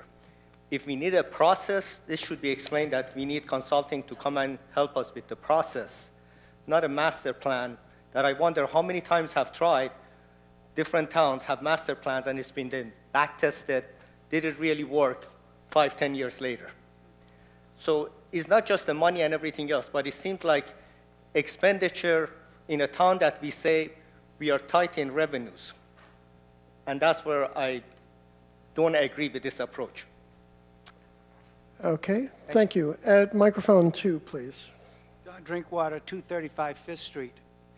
So, I commend people, the work that's been done, and I wish I studied more about everything, but there was a few things I read in the paper that concerned me.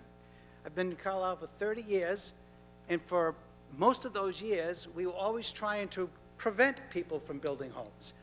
And we were trying to prevent people from building big homes with big tax bills because we were going to have children in our schools that were going to raise the school budget, and that was going to cost all of us taxes. Now, all of a sudden, it's going to save us money to build 2,500 square foot homes where we have nothing. I wish I could go into a small house. And they're going to be on smaller lots, and they're going to cost less, and they're going to have less tax revenue, and somehow what before was going to cost me more now is going to cost me less. I mean, if I said that right, meaning that it used to be, don't let houses be built, let's buy all the land in town ourselves because it'll raise the school budget. And 2, now it's, let's build as much as we can. And I know I'm exaggerating a little bit because we want to lower the school budget. I have trouble with that logic.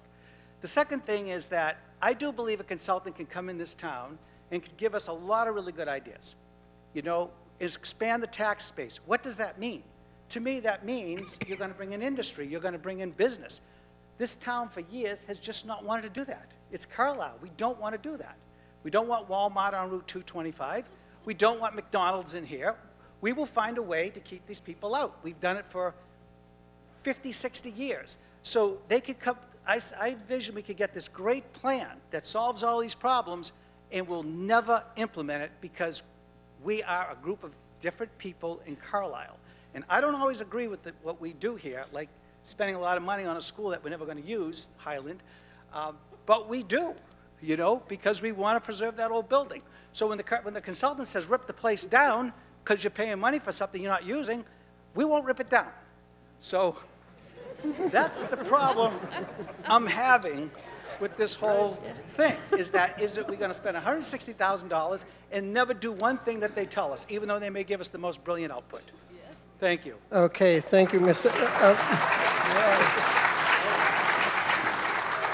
Okay, so I didn't say it at the beginning, but I did say listen respectfully. And one of the things about listening respectfully is we're not judging.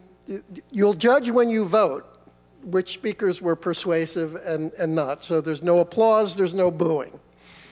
Okay? But I'm sure Mr. Drinkwater appreciated your appreciation. And no one else will be offended if you don't applaud for them. Since we have a little bit of a backup at microphone 2, I'll ask microphone 2 to proceed, and then we'll get on to microphone 1. Please, sir, introduce yourself. My name is Ranjan Matthew, 120 Sunset Road. I've been here since 1987. And if there's one thing I've seen over the years, forget all the trends, is that people are being pushed out of their houses simply because they can't afford the taxes. These are good people who lived here for many years, and we think of ourselves as a community, and we worry about the birds and the bees, but we don't worry about our seniors. And I think that's not the kind of community we want to grow into. I listen to everything that's going on here, and it's almost like we are frozen in our legacy. And because of that, I really commend the plan and the efforts behind the plan. I think it's extremely good. The only thing I would say is that the plan has to be thoughtful in the sense that it's not a plan for 2 years, 3 years, 4 years. It's a plan that continuously iterates. And I think there are lots of things, if you look in the digital domain, that we can transfer into the plan itself, which really can make us a community with a sustainable plan that engages the people in the town. And to that extent, I question why we need the consultant, but let's use them as a start. But then this is our business. This is our plan. This is the community plan for Carlisle and not the community plan for the consultant. Thank you. Thank you. At microphone 1. Bob Supnick, 601 Heald Road. I support the master planning effort. I'd point out that the surrounding towns like Concord, Acton, Boxborough, and so forth have implemented and followed their plans with great success. It's precisely that we do not have a way that we can all agree upon to get out of the scissors crisis of capped revenues and rising expenses. That means we must have a guiding plan that looks beyond this year's budget. Because if we don't, we'll be in the same position next year, where the only thought is how do we cap expenses? Can we grow revenue? I do not know. Will the implications of that be things the town will accept? I don't know that either. But we must put the propositions on the table, engage everyone in town, and not look backward at the orneriness of the population, which I have been part of for 40 years, as being the mandatory outcome for the future. Let's define our future. Let's set our future the way we would like it for ourselves, our children, and their children. Thank you. Thank you. Ms. Knock at microphone 5. Cindy Knock, 41 Canterbury Court. At the League forum, candidates forum yesterday, this issue was raised about accountability and how do we keep this a living document and actually make sure that we work on it year after year.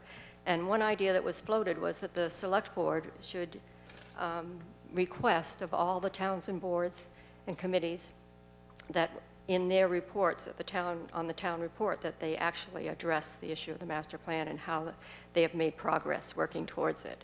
Or if they have not made progress, what has impeded them from making progress. So I thought that was a good idea, and it should be given to the select board. Okay, thank you. At microphone 4. Good evening. My name is Jessica Nuremberg. I live at 525 East Street. I'm a volunteer with the Master Plan Steering Committee. I've been a volunteer on this effort for close to 2 years. Over that time, as part of this process, we have reached out. We've done a lot of research into what other towns have done and how they've had a successful master plan process. And we can tell you based on our research, and someone else mentioned this, so in the interest of time, I don't want to repeat it, but Acton, Bedford, Boxborough, Concord, all these towns have invested in a master plan. They've all talked about the ways in which they've used their plan to guide spending decisions, to prioritize projects for the town.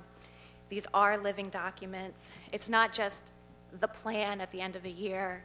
It's a year-long process of bringing us all together to figure out what we want for our town, putting it into a roadmap. That roadmap, will include performance metrics so that we can be sure that we're implementing it, we're moving forward successfully. We are holding our elected officials and fellow volunteers accountable for ensuring that we're implementing those priorities as we identify them through the process. So I hope that that helps to assuage some of your concerns. It is an investment, but I do believe it's a worthwhile one based on what we need for our town and based on what I've seen other towns accomplish. Thank you. Thank you. At microphone 2. Hi, I'm Carl Klein from 59 Fern Lane. My question, or some of my comments are, $160,000 seems a little over the top, and seeing as we're all here tonight basically for budgetary reasons, that the price seems to be over the top. But can we get some economics from other towns that have done this and use their templates and help expedite the process and maybe save some of those funds? I don't, it's an event once, used many times theory. And as I'm listening here to some of the speakers and the presentation, it sounds like it's going to be a mandate for our committees, our Board of Selectmen, and the schools is the way it's being presented. And I'm kind of concerned about that. I would like our committees and our Board of Selectmen to operate independently and use it as a guideline, but not as a measuring tool. Can anybody speak? Is it a mandate? Is it going to be a mandate? Okay, I'll recognize, who would like to take that, Mr. Gambino or Ms. Corneal? Either one of you, please address that. First of all, I'd like to say that the master planning process is our process. We hire a consultant to help us undertake the process. So the master plan itself is something that is our effort and it's our content. It embodies our goals, and it's our path forward. It's our way of getting things done. To address your question about the cost, we did a very rigorous analysis of the cost of master planning and I got a little speeded up, so I didn't manage it in my presentation, of 5 towns, and got good data from Concord, Acton, Boxborough, and Bedford, and did an analysis in the range of costs, if you add both the consultant cost and the town staff costs, because many of those towns have significant planning staff in-house, which we do not have. We have some, but we do not have nearly what Bedford or Concord have. And the price tag ranged between $145,000 and $280,000. For Concord, $145,000 for Boxborough, which is a town that's really similar to ours. So we did a very rigorous analysis of what the most efficient way of doing this process would be, and came up with the $135,000 for a consultant. And so I don't know if that's answering your question, but that's kind of where we're at. Okay, thank you. And then just to clarify, so it's $135,000 for the consultant. Correct. And then the other $25,000 is for? It's for town-related costs. What we found in our research was all of those towns there were some unexpected things that occurred, some costs that they had to fund, like organizing community meetings and doing surveys, updating some of their mapping to support the master plan consultant. Is this incremental? Okay. Incremental. Thank you. We don't have back and forth. Gotcha. I'm going to move to microphone 4 now. I didn't get the mandate question. I'm sorry? I wanted to second directly answer the question he asked about the guidance about the Board of Selectmen. Okay, yes, I'm sorry, that was not addressed. Thank you. Yep. Okay. Yeah. So I wanted to kind of directly answer your question about this. This is not a mandate. This document is going to come out. It's going to be a documentation of our principles, right, of a town. What are the things that are important to this town? What are the things that the town needs? And that's what we want to focus on. So it's not going to be a document that the Board of Selectmen have to follow, but it's going to be a document that will give them some guidance, because right now we don't have that in this town. We don't have a comprehensive document that all the boards can look at as they're looking at their goals for the year and try to say, hey, yeah, this is what's important to the town. This is where we want to go for. So it won't be something that if we give it to the Board of Selectmen, or when we give it to the Board of Selectmen, that they have to do, but it'll be something that'll help them in their decision-making process. And we really hope that this document is, when Janet's saying ours, what we mean by ours is ours. You know, not just the Master Plan Steering Committee, not just the Planning Board, the whole committee. We want to do something in this town that hasn't been done since 1963, or 61 is the last master plan in this town. We want to do something where we can get the whole community involved in this and get everybody on board. And there's going to be contentions, right? Not everyone's going to agree. That's why we need a facilitator. We need to be able to sit down and find out, what do we need to do in this town? What do we need to do to make this town economically sustainable? And what do we need to do in this town to move it forward? Well, moving forward is not a Walmart's. Moving forward is not the Dunkin' Donuts. The only good Dunkin' Donuts sign was on April 1st, you know, in front of Kimball's. That's it, right? That's not what we're looking to do. We're looking to look at the culture we have in this town, look at our values that we have in this town, and get that into a process that can help define where we move forward. Because we got to do something, right? We got to make this town economically sustainable. Okay, I think you've answered the question. Microphone 4. Lee Tatishif, 130 Oak Knoll Road. I've also been on the Carlisle Conservation Commission for something like 8 years. And what I'd like to speak to is our experience with the Open Space and Recreation Plan, which we produce routinely with a staff of very burned out volunteers. Very, very burned out volunteers, and we're currently recruiting and not getting a lot of success from more volunteers. However, that Open Space and Recreation Plan has enabled us to get funding from outside of Carlisle for some of our projects. We're able to point and say, this is an identified priority for us, this parcel, this piece of conservation, and we've got funding from feds, from the state, and from other conservation organizations like CCF, and it helps us justify not just funding priorities in town, but to those who might be able to bring us more funds. Thank you. Thank you. Mr. Anderson, back to you. Yes, I would like to make a motion for an amendment to the article. Okay. Upon completion, by adding the following to the article. Upon completion of the master plan by the Master Plan Steering Committee, the master plan shall be submitted to an annual town meeting for approval by a majority vote by those attending, and to recommend to the Board of Selectmen that it be submitted as a question for approval by majority vote at the next town election. And do you have that in writing? Yes, I do. Okay. So while Mr. Anderson is walking that up here, the amendment is to add a requirement that the master plan after completion be brought back to town meeting for approval and a recommendation to the Board of Selectmen that they submit it at the ballot.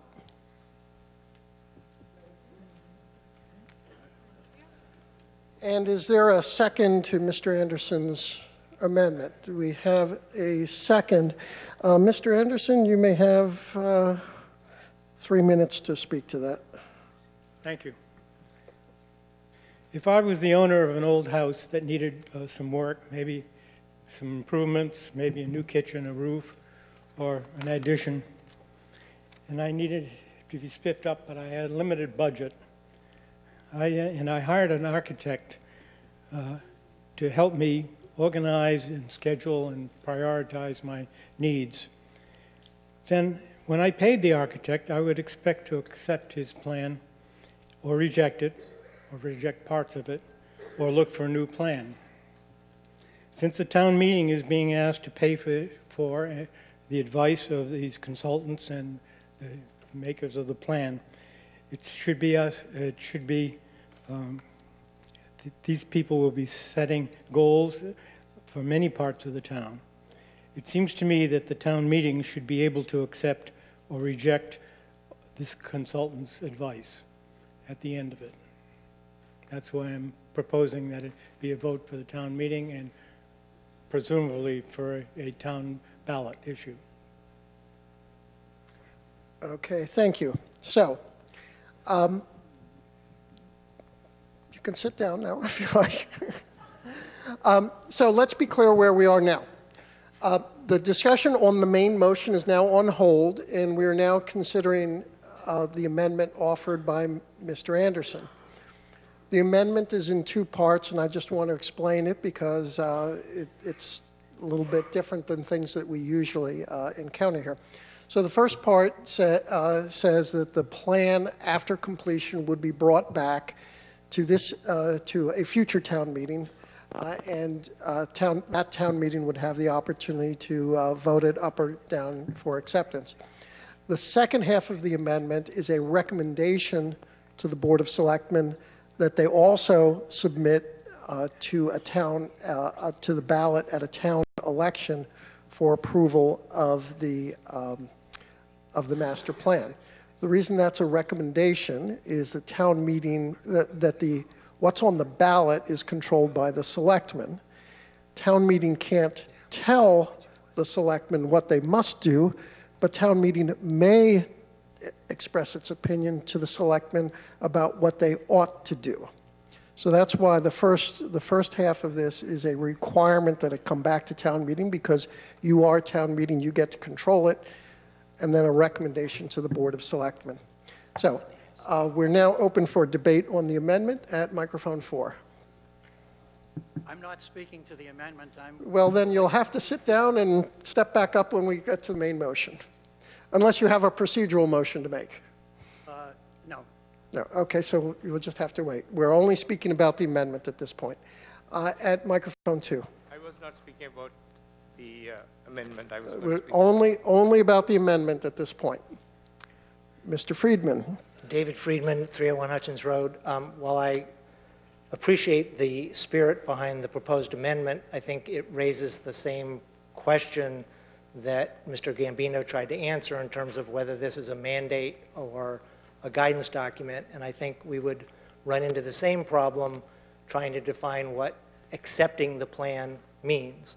I can imagine that if we voted at town meeting to reject the plan, that would mean something, but it's not clear to me that what accepting the plan would mean, whether it would imply that it was therefore more of a guidance document or more of a mandate. So I'm opposed to this amendment. Okay, thank you. Mr. Levitan.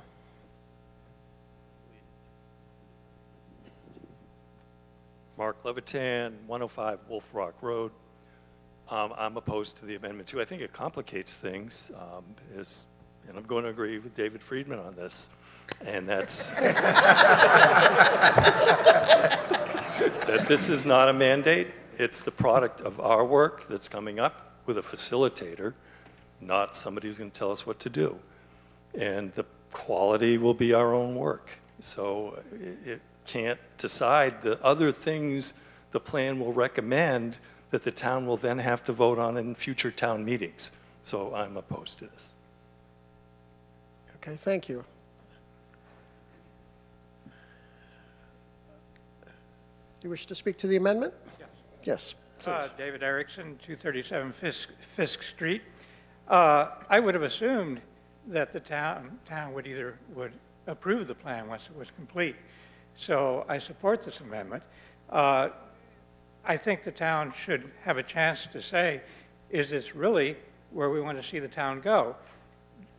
Saying that we think this is the direction we want to go does not necessarily make it a mandate, but it does say their general agreement. So I would support this amendment. Thank you. At microphone 3. Kathy McDonald, 33 Knoll Farm. And I think I oppose the amendment, and specifically because the way the process has been described, as I understand it, it is our process. It is we, those of us here at the town meeting, that will be engaged, that will have our voices heard, that will get to influence what we think the outcomes should be, and that are, with a highly engaged process where our voices are already being heard, and it is the voices of the community and of the town that are creating the outcomes that is this plan. So I would hope that, you know, with a quality process that I know that would be designed for us, it will be a bit of a moot point to need to come back to town meeting, because it will already be representative of the majority of the voices and the viewpoints of the town.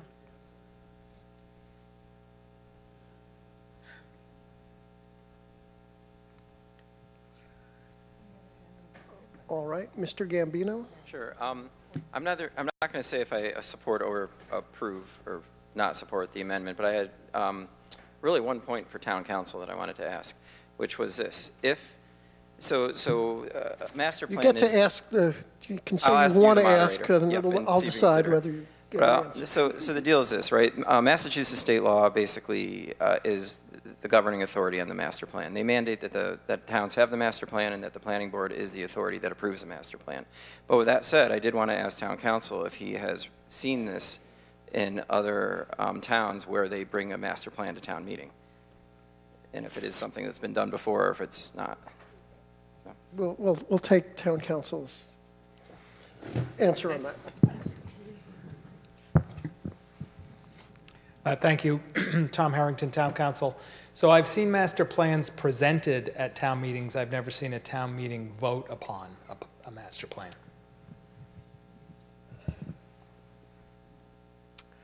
Okay, at microphone 4. Bob McCauley, 129 Log Hill Road. I support the amendment because I think while the Master Planning Committee will have input from citizens who choose to get involved, I don't think it will include the whole town. So I think having the master plan reviewed at town meeting where we get a larger group of people who maybe haven't been involved, get to see what they have done, the Master Planning Committee, and make an informed opinion. And I think it'll give the master plan more weight to have it reviewed at town meeting and voted on, even though, as we're hearing, it isn't a mandate. But I just think it would be a good democratic process. Thank you. Mr. Anderson, town council has suggested a clarifying amendment, and I wonder if you would accept it. It's just to put at the end where you're recommending that it be put to a town election. He's suggesting adding the words, immediately following the town meeting at which it was presented. So in other words, you wouldn't have a long gap. Is that acceptable to you? Okay, thank you. So we'll reread, it doesn't really change the substance of what we're debating here, but we will reread it before you vote on it so everyone understands what we're considering. At microphone 2. Hi, Peg Schaefer, Heald Road. As I understand it, the master plan is going to make suggestions for all the different committees and different things that we do. And so I see the master plan being a wealth of different ideas and proposals.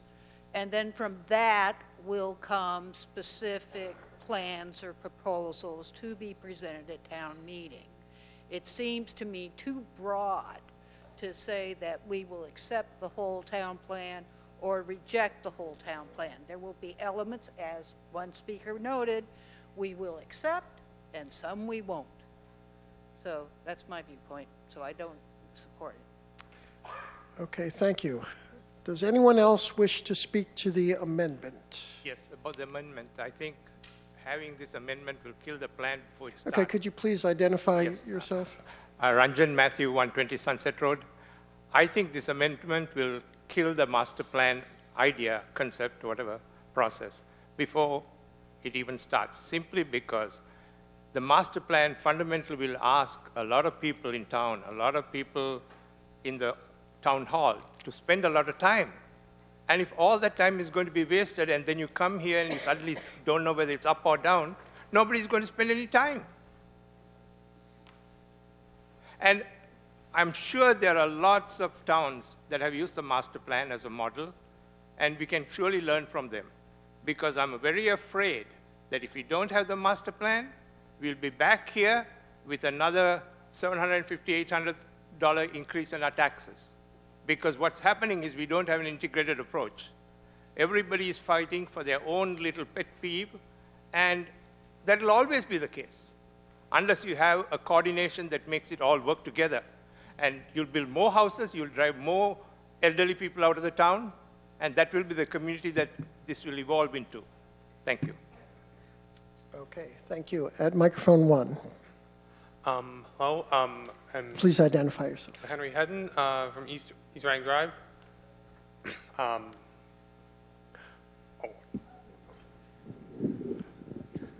Thank you.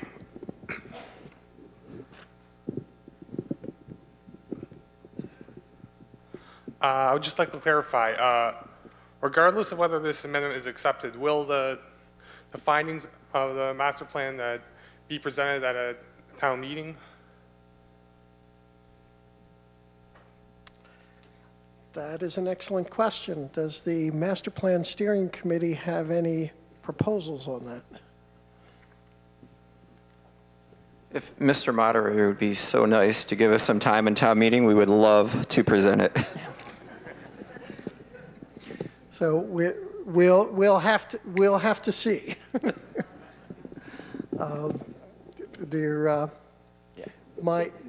Just to explain briefly,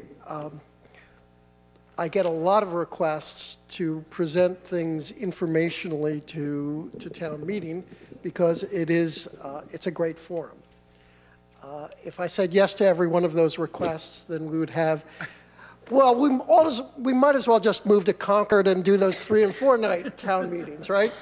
So I don't normally say yes, but since if the request is to do something that seems to only come around once every 50 years in Carlisle, I might, without tying my hands, I might be a little bit more committed to it. So we will see on that. Okay, it looks like we're ready to vote on the amendment. Any last comments anyone needs to make on this? Okay, so we will move to a vote. And the amendment is to add a paragraph that says, upon completion of the master plan. Okay, I'll start over. Upon completion of the master plan by the Master Plan Steering Committee, the master plan shall be submitted to an annual town meeting for approval by a majority vote of those attending, and recommend to the Board of Selectmen that the master plan be submitted as a question for approval by a majority vote at the next town election immediately following the town meeting at which it was presented. Everyone got it? Know what we're voting on? Okay. All those in favor, please say aye. Aye. All those opposed, please say nay. Nay. Cards. That's okay. That's okay. I think I know which way that went, but when in doubt, show me your cards. So, would all those in favor please raise your blue cards? Okay. All those in favor of the amendment, please raise your cards. I'm sorry, what is that? Is there a problem? Okay. All those opposed? Okay. Vanessa, what do you have in the cafeteria? We have 9 opposed, 2 yes. Okay, and based on what I see in this room, the vote fails to obtain a majority, and I so declare. So we are now back to the main motion. There were a couple of people who wanted to speak to it. Do you still wish to be recognized, or are we ready to move on to a vote?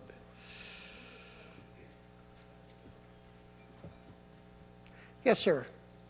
At microphone 4.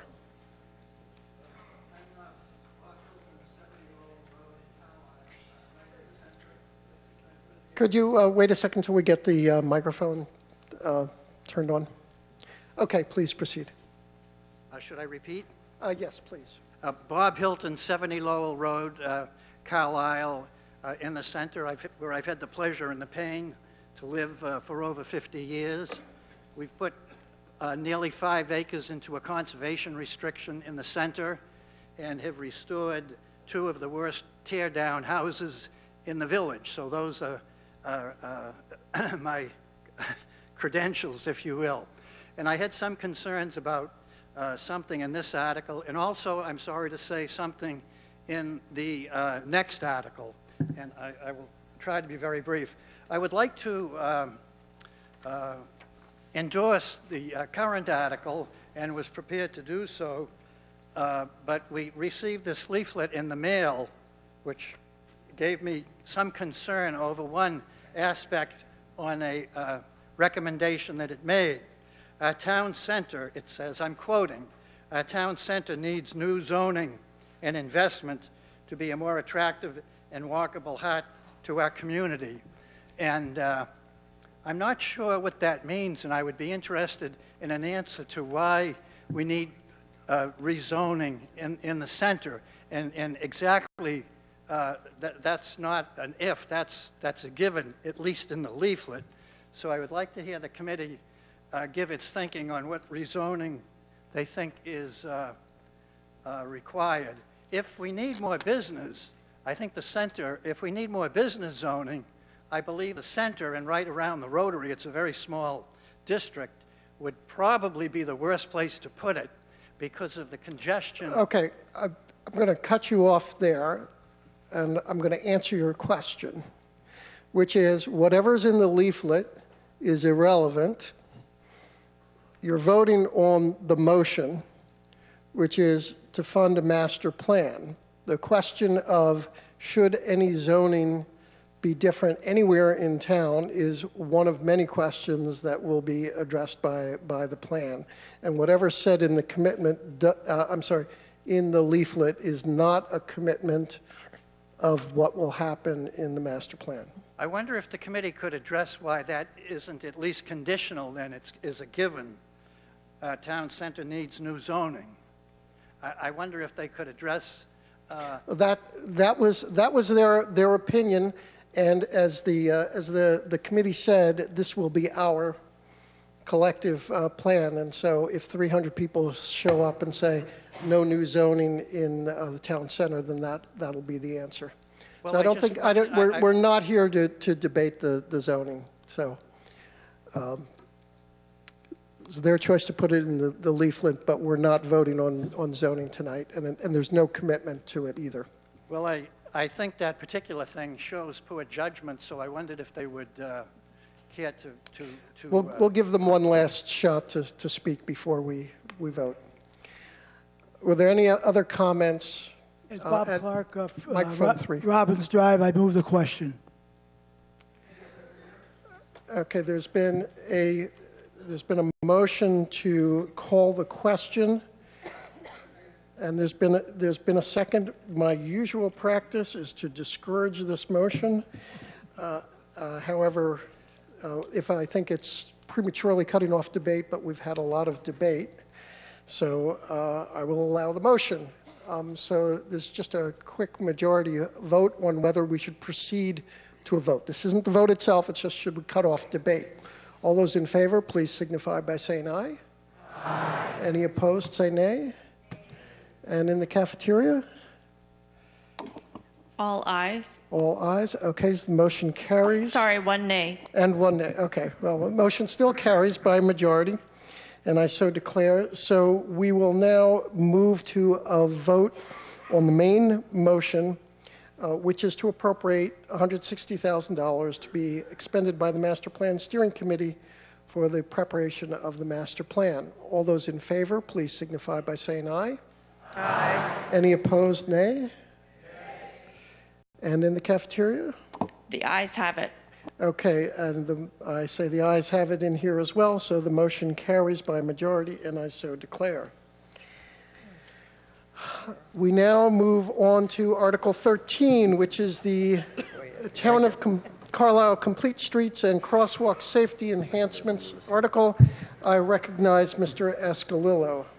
Thank you, Mr. Moderator. I move that the town vote to raise and appropriate the sum of $50,000 for the purpose of supplementing the funding for the Complete Streets project and implementing crosswalk safety recommendations such as those outlined in the Stampsey and McNary engineering report titled Crosswalk Safety Enhancements, report dated November 26, 2018. Thank you. And is there a second? Second. Motion has been made and seconded. I recognize Melinda Gambino to speak to the article. Thank you, Mr. Thank you. Thank you. Good evening. It's great to see everyone still here. I'm Melinda Gambino. Last year I spoke about efforts to address pedestrian safety in town center and at the crosswalks on Bedford Road. Tonight, I'm pleased to bring updates about these efforts to all of you. Over the last year, the Traffic Safety Advisory Committee, or TSAC, has heard input from residents at 2 public forums asking for measures to improve pedestrian safety in town. Some of the concerns included the number of pedestrian-involved crashes at the crosswalk on 142 Bedford Road, and the observation that traffic accelerating out of the rotary poses a pedestrian risk at the library crosswalk. Since the forums, several actions have been taken to address these concerns. The town of Carlisle joined the Massachusetts Complete Streets program, which was initiated by the Board of Selectmen and carried out by TSAC. The Pathways Committee engaged an engineering firm to conduct a crosswalk safety study to bring specific actionable recommendations for improving crosswalk safety on Bedford Road. And there was a speed limit reduction to 25 miles per hour in the center and along the pathways as recommended by TSAC and adopted by the Board of Selectmen. So you can see there's been a multi-committee effort to address pedestrian safety and access in town. Tonight we're here to talk about Complete Streets. Complete Streets is a statewide funding program that provides competitive grants to municipalities to implement roadway and pedestrian safety improvements. And how did Carlisle get started in the program? Carlisle engaged an engineering firm to help our town evaluate and prioritize potential Complete Streets roadway and pedestrian improvements. We formed a Complete Streets task force with representation from several town departments and committees to work with the engineers. The Traffic Safety Advisory Committee leads the effort with additional representation from several town committees. So what are the steps that got us here? First, our town adopted a Complete Streets policy, which expresses our commitment to incorporating Complete Streets principles in our planning and construction efforts wherever feasible and practical in the context of our town's unique character. Next, the committee set to work with the engineers to evaluate and prioritize areas of concern with respect to pedestrian safety and access. 25 small projects were outlined in a prioritization plan. And finally, with an accepted plan, Carlisle was eligible to apply for funding under the Complete Streets program. The program allows towns to apply for a maximum of $400,000 in a given grant cycle. Carlisle applied for the maximum funding amount to address the most critical safety and access needs, and we received a grant award of $250,000 toward the completion of the projects. So the projects are crosswalk safety improvements at 142 Bedford Road and the Banta Davis crosswalk, redesign of the town center rotary to improve traffic flow and pedestrian safety and access, and construction of the sidewalk section between East Street and Ferns. So I'll talk a little bit about each of these in turn. Part of what prompted these efforts was residents' concerns over crosswalk safety. I mentioned the traffic incidents at the crossing near 142 Bedford Road. This is the first crosswalk you enter as you leave town center and head east, just past the post office. And these 2 slides show a couple of different instances of crashes that were captured there by the homeowner. In response to these concerns, we hired traffic engineers to review the existing conditions, and they found our signage to be inadequate.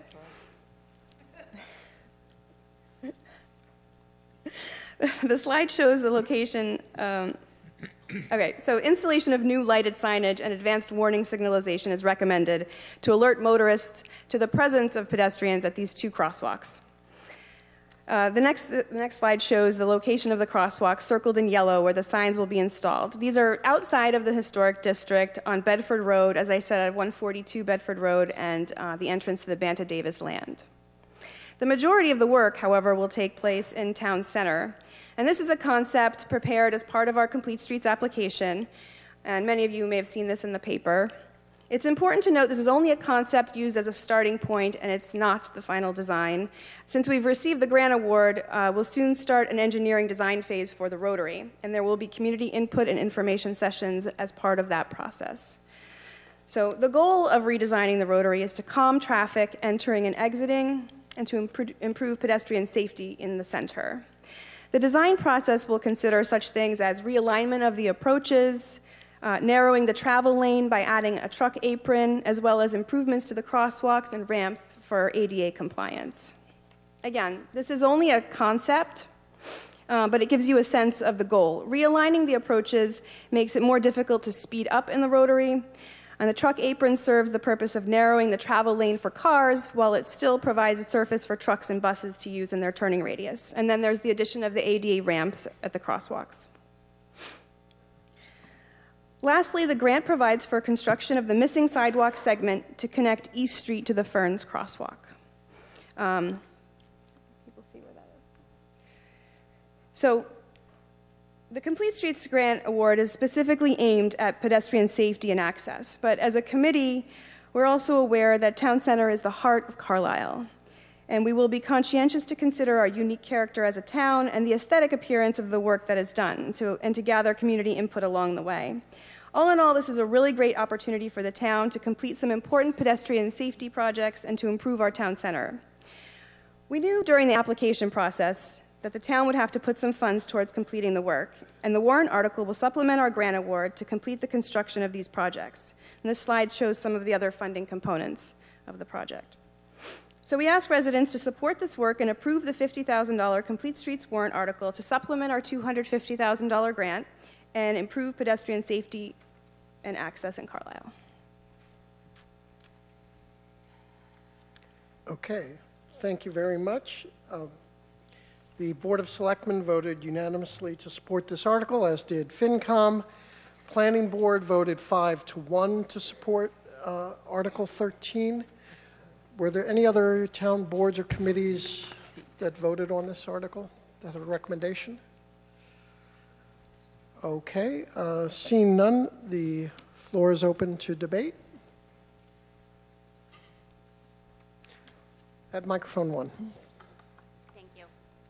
Abby Zimmerman, Sunset Road. First of all, I just want to thank you, Melinda, and the whole committee for putting forth all of the energy and effort required to make this reality. The fact that you've gotten external funding to support this is wonderful, so thank you. I do wonder, will we be eligible to apply for future funding in future funding cycles?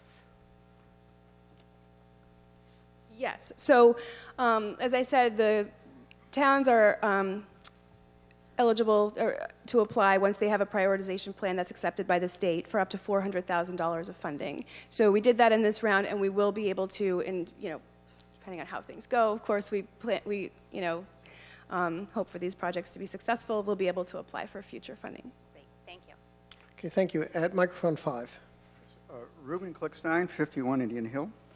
I noticed in this proposal that the crosswalk between the library and Ferns, there is no funding for a light crosswalk light.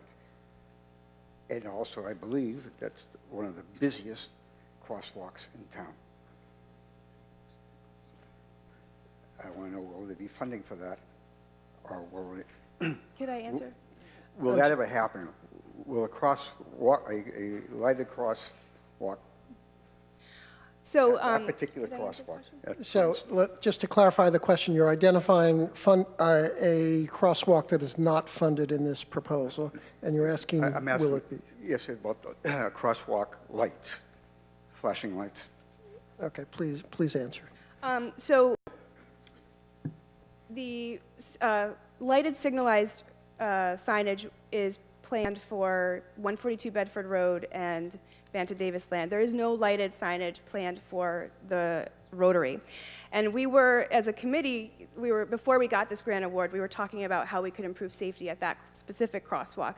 But now that we have this award, it allows us to look at a much larger pedestrian safety project in Town Center, encompassing all of the crosswalks that surround the Rotary. So through the design process, we hope to improve the safety of all of the crosswalks, that one included. Because it's really needed at that crosswalk, particularly in the morning when there's no crossing guard, and there is, I don't know, 10 to 12 kids in the center of town who have to come across, and I've had complaints. I'm a crossing guard. Right. So they've complained to me that in the morning it's very difficult to cross. At least in the afternoons, there's 3 of us who share the duties of the crosswalk. But it's really needed badly to have a lighted. So at other times when there's no crossing guard or whatever, the little kids can get across without. Okay. That's one of the primary objectives. Thank you. At microphone 4, please. Ann Marks, 439 Bedford Road. I just have a question about the rotary concept. I don't see anything in regards to the bicycle traffic that we have in the center and a lot on 225, and I was hoping that that was in the considerations. You can address that, please. So, Complete Streets seeks to address safety for all modes and users, and that includes vehicular traffic, cyclists, and pedestrians. So this is something that's considered on Complete Streets projects. For our town, we have had difficulty accommodating widening of the road that would be required to accommodate 3 modes of traffic, so to speak. So given those constraints, we're not able to widen the road to include a bike lane. But yeah, it is noted as a concern. Thank you. At microphone 2, please. Hi, is this on? Oh. Yes, Hi. please identify. Drew Kissinger, 41 Curve Street. I just want to say I was run over by a car in Carlisle Center and grievously injured many years ago, and thank you for your efforts. It's gotten way better. It's way safer in town now due to all the trails work and the crosswalks, and anything you can do to make it safer is well worth it. Thank you. Thank you. Mr. Hedden. I'll just lean over. We'll have to see if we can find a better microphone introduce myself stand. again, or?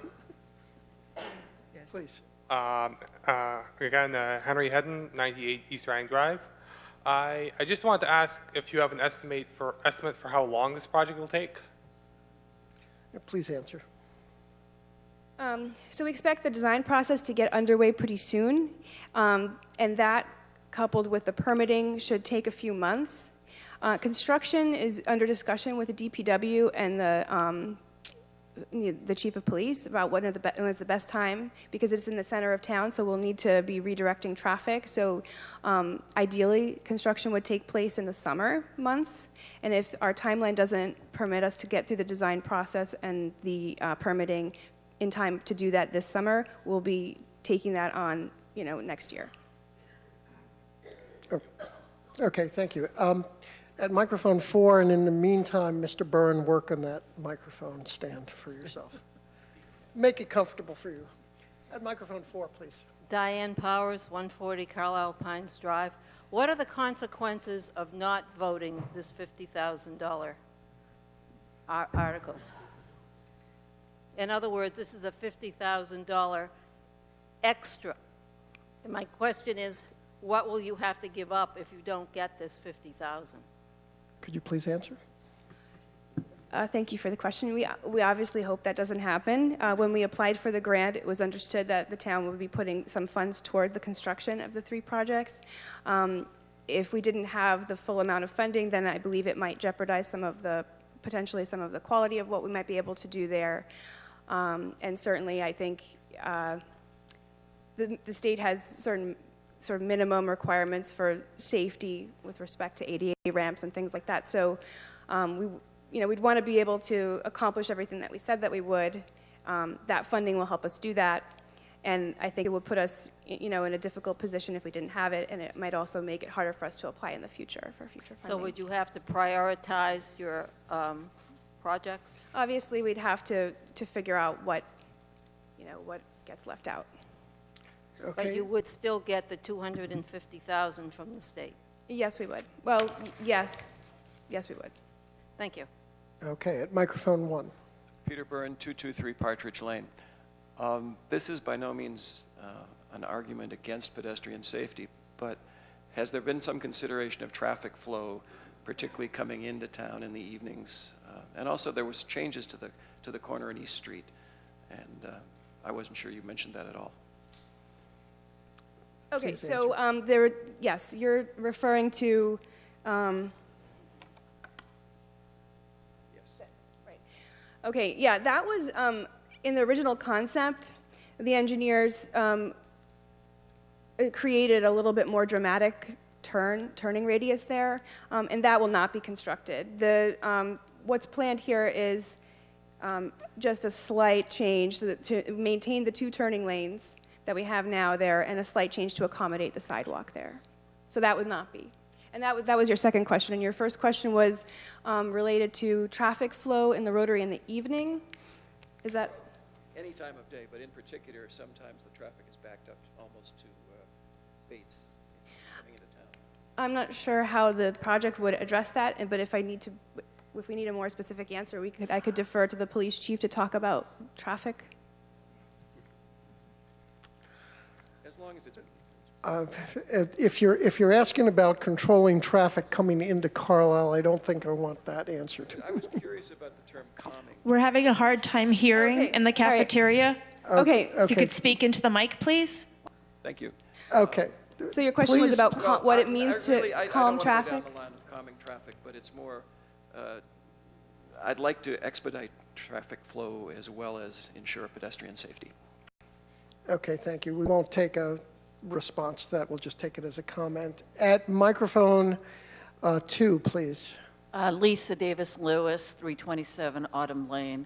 I support the project, and it's great, that we got the grant from the state, but I do have a question on the finances.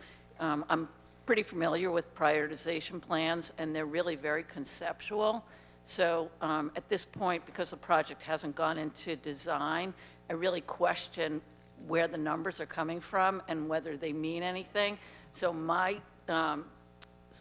I suspect that next year at town meeting we'll be back asking for more money because we really don't know. So I wonder whether it would not make more sense to move into the design phase than bid the project and really understand what we're talking about for cost before we ask for the funds. Okay, at microphone 5, please. Hi, Jody Perry, 103 Hill Road. So I had a question. What made us choose those particular crosswalks for the lights? Is it because it's the busiest crosswalks in town? You can answer that. Okay. So these were the areas of concern that were raised in the public forum. Residents had concerns over the crashes that have happened at in front of 142 Bedford Road. And we've also seen an increase in the traffic volume and the speeds on 225. So when the traffic crosswalk safety engineers came to look at, we specified those crosswalks, 3 crosswalks on Bedford Road, and included the library to Ferns crosswalk. And the intention was to use the findings from those from that engineering report as a template to apply to other crosswalks in case of future pathways expansion. Okay, thank you. It looks like I don't see anyone else asking to be recognized, so I think we're ready for a vote. Okay, we're on Article 13, and this is $50,000 for the complete streets and crosswalk safety enhancements. All those in favor, please say aye. Aye. Any opposed, nay? And in the cafeteria? The ayes have it. Okay, and we also have the ayes have it here, so the motion passes by a majority, and I so declare. We are now on to capital equipment, Article 14. I recognize Mr. Triola. I move Article 14 as printed in the motions booklet. Thank you. Is there a second? Second. Did we hear a second? Okay, we heard a second. Okay.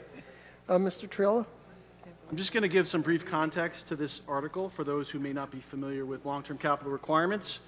The Long-Term Capital Requirements Committee is a separate 7-member committee, separate from the Finance Committee, that meets during the budgeting process to evaluate capital requests made by the various town departments. 2 key differences I wanted to highlight in capital items compared to the operating budget are: 1, the operating budget defines the top-line town department budgets, which are then managed by the department heads, whereas for capital items, the approved amounts can only be spent on the specific item specified in the article. Furthermore, the amount spent on that item cannot exceed the amount approved. Second, the approved amounts do not have to be spent within the upcoming fiscal year. Capital items funds may be used within 3 years. This allows more timing flexibility, which may be needed for the purchase and payment of these items. For example, if you purchase a new vehicle, like an emergency vehicle, first you have to appropriate the funds to be able to put in the order. Then you may need to make a deposit. The final payment may be made when you get the vehicle, which may take 6 months, 8 months, a year plus. So in many cases, you may need to tap the funds not during the next fiscal year, but in the year after. If funds aren't spent on that item, they are ultimately returned back to the town. Article 14 lists out the various items and amounts that the Long-Term Capital Requirements Committee recommends for fiscal year 20. I won't go through each item specifically, but I'm happy to take comments and questions. Thank you. So the recommendation we had, the selectmen voted 4-1 to support Article 14, and the Finance Committee voted unanimously to support Article 14. Any other town boards and committees have recommendations? Okay. Any debate? Any questions?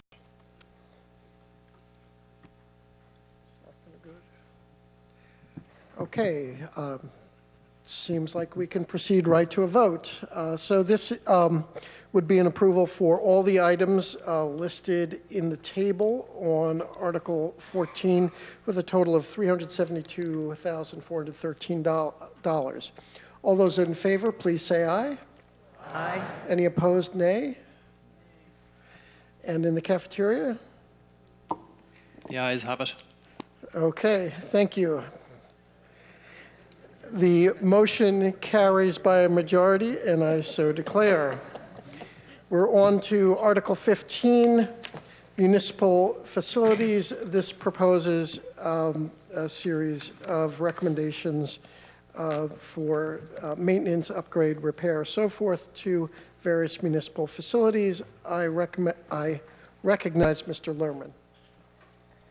Thank you, Mr. Moderator.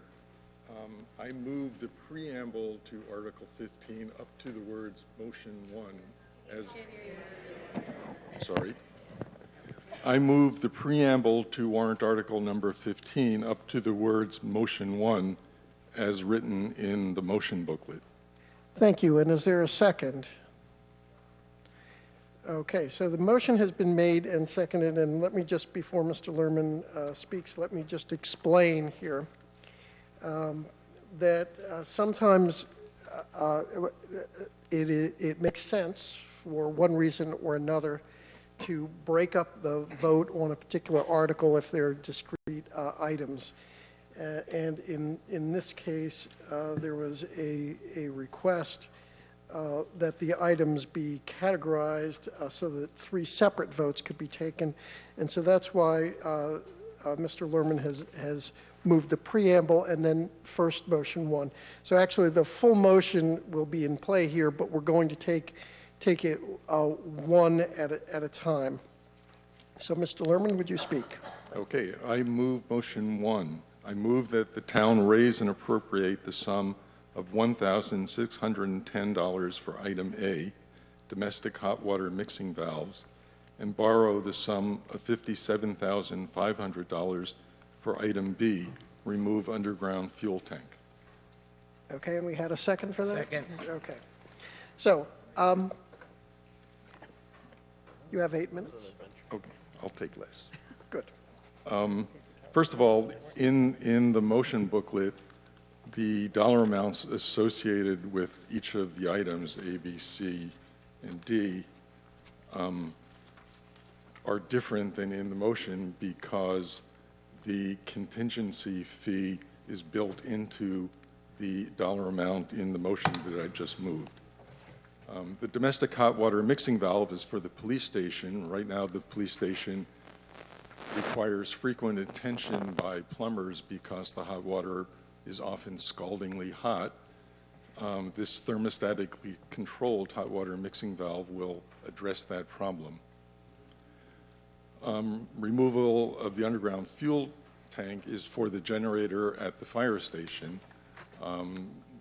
Currently underground storage tanks for fuel are not legal in Massachusetts, and we're required to remove it. This $50,000 will cover the cost of removing it and replacing it with an above-ground tank, with a possible buffer for any remediation that might be required. Okay, you finished on that one? Yes. Okay, so just want to make sure everyone understood. The motion here has the amounts $1,610 for item A, $57,500 for item B, and Mr. Lerman has explained that the apparent, not a real discrepancy between that and what you see on the following page, where the estimated costs were at $1,400 and $50,000 respectively. The numbers in the motion just include the 15% contingency that otherwise is in line item F at the bottom of the table. Okay, so on motion 1, the selectmen voted unanimously to support that. And FinCom, what was your recommendation? We also supported unanimously 4-0. Okay. Any other boards or committees have an opinion on items A or B? Okay. Any debate on that?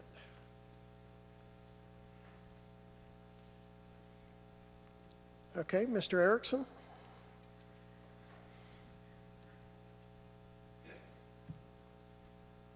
David Erickson, 237 Fisk Street. I'm just kind of curious. I mean, we have hot water mixing valves in our hot water system, and they don't cost $1,400. I mean, why is it so much for what looks to me like a pretty simple valve? Mr. Lerman? That's the quote that we got from a plumber and supplier.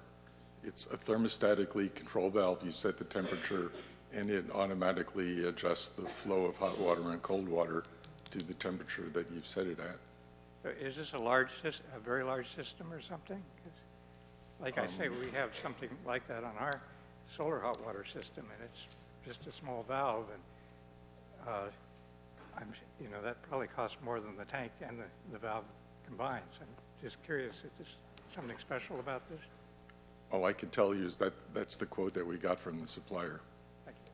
Okay, thank you. Anything else on this article? The motion 1, these two items. Okay, let's move to a vote. All those in favor?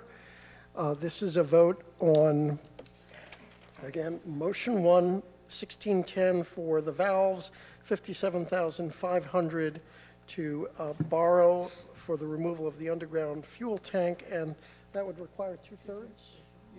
Yes, so it's a borrowing article, so requires 2/3 vote. All those in favor, please signify by saying aye. Aye. Any opposed, nay? And in the cafeteria? All ayes. Okay, that does achieve a 2/3 vote, and I so declare. So motion 1 passes. Motion 2, Mr. Lerman? I move that the town borrow the sum of $138,000 for item C, new salt shed. And is there a second? Second. Okay, motion has been made and seconded. Do you want to speak to this one briefly? This motion is to replace the salt shed at the DPW site where salt and sand are stored for winter use. The existing shed is deteriorating and is too small for the requirements of DPW. This quote will replace it with a new bow shed that's 50% larger. A bow shed you've probably seen alongside the highways. It has big cement blocks at the side and metal arches covered by a fabric to keep the elements off of the salt and sand. Okay, thank you. The selectmen voted not to support this by a vote of 2 in favor and 3 opposed. FinCom vote? FinCom voted not to support this, 5 opposed to 0 support. Okay. Any other town boards or committees? Anyone wish to speak to this?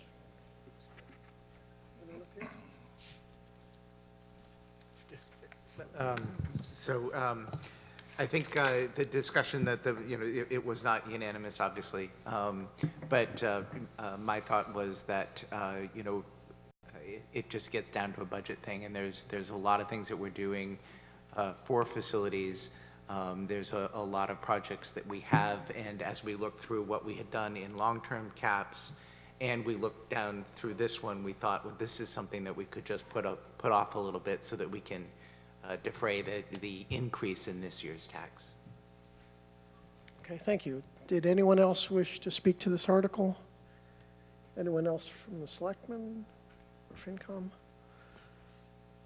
Okay, I think we're ready for, I'm sorry, please.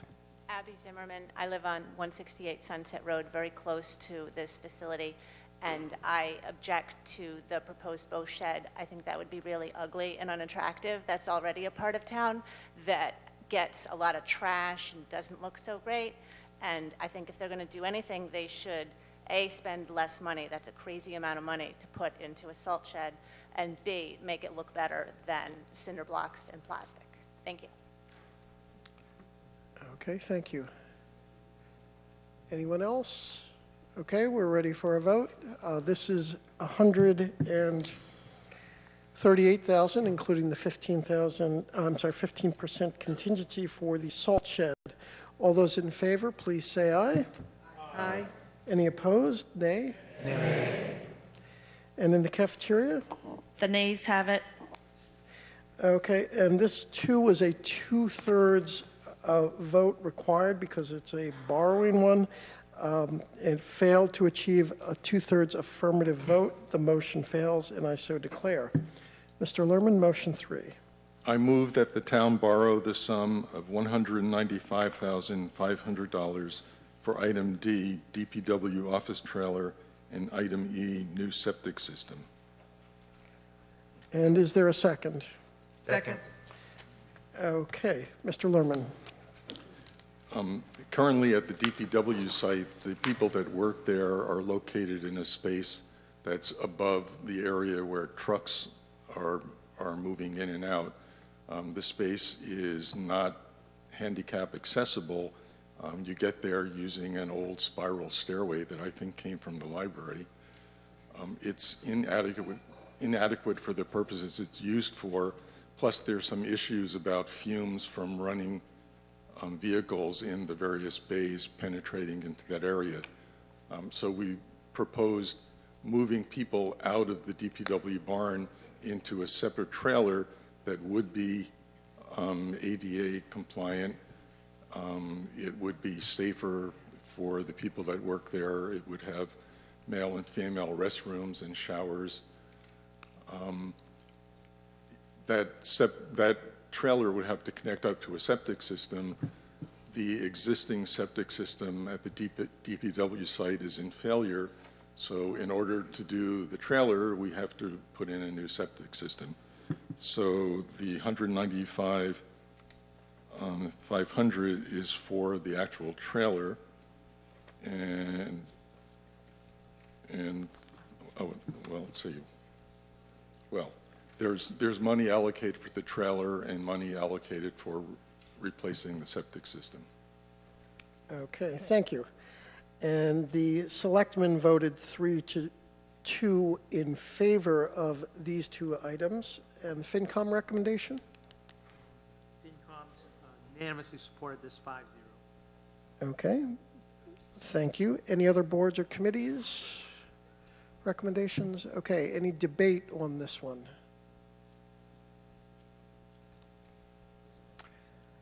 Mr. DeCock. Jonathan DeCock, 130 Oak Knoll Road. A trailer seems rather unattractive and temporary in nature, and I'm wondering why we're not thinking more long-term and something, nicer looking. Mr. Lerman. Well, you can consider it as short-term. The DPW building itself has a lot of issues and probably needs to be replaced. That's a long-term solution.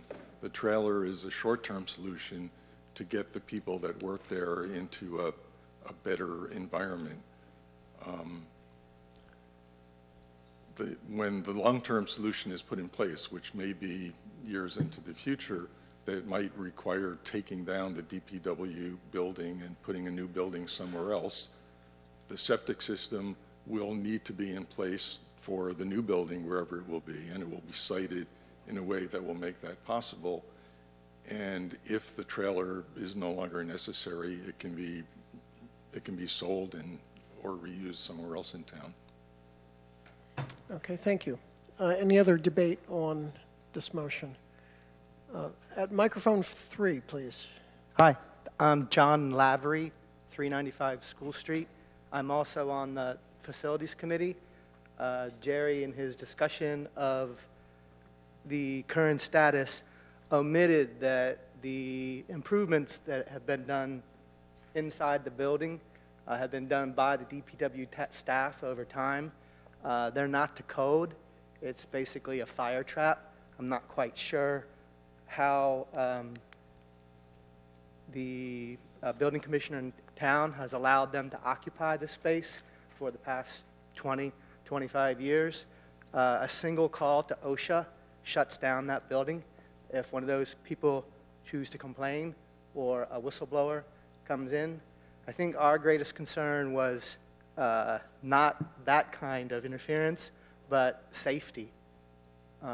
First and foremost, their offices are in there and their sleeping quarters on the second floor. There's not adequate egress for, in the case of a fire or any other emergency. And as Jerry mentioned, they run the vehicles in both the barn portion and the shop portion, and the fumes penetrate into the office spaces. If anybody has an attached garage on their house, this is essentially what's going on there. There's no vapor barriers or anything else to separate the two, and the guys are operating without nitrous oxide alarms, CO2 alarms, or carbon monoxide alarms. And it's a very dangerous situation, which we as a town have ignored for years because the DPW has not complained about it, which they should. Thank you. Thank you. Anything else on motion 3? Yes, microphone 3. Kathy McDonald, 33 Newell Farm. And I guess I'm happy to hear the additional information about that this is really a safety issue and for keeping our town employees safe and cared for. But I have a question for the Facilities Committee about it. When will a plan for the overall DPW site, what would it take to put that together so that things like the salt shed, things like the redoing of the actual facility and all of that, be put in place so we can be making these kind of investments with a view for how to evolve that site? Mr. Lerman? What it will take is a survey of the site and testing, doing some perk testing for where a septic system can be located, and that's actually underway right now. We will have a surveyed map of the site that will give us information about where a potential new building might be located. But again, that's a long-term plan. The building would have to be designed and funded and built. And in the meantime, the trailer provides a relatively immediate way of providing a safe environment for the employees of the town. Okay, thank you. Hi, Abby Zimmerman, Sunset Road. I'm just wondering, you mentioned that this trailer could be sold. Have you considered buying a used trailer for this site since it's temporary? Couldn't that bring the price down a lot? Mr. Lerman? The answer is no. I mean, we looked at renting a trailer, and the rental cost over the period of time is about the same as buying it. No, but I'm talking about buying a used trailer. Like you said, you could sell this trailer in the future. Could you buy a used trailer? That's a possibility. We haven't looked at that. Because if it's only for a short term, that to me would make more sense. Let's define short term. Short term could be 5 years. 5 years, yeah.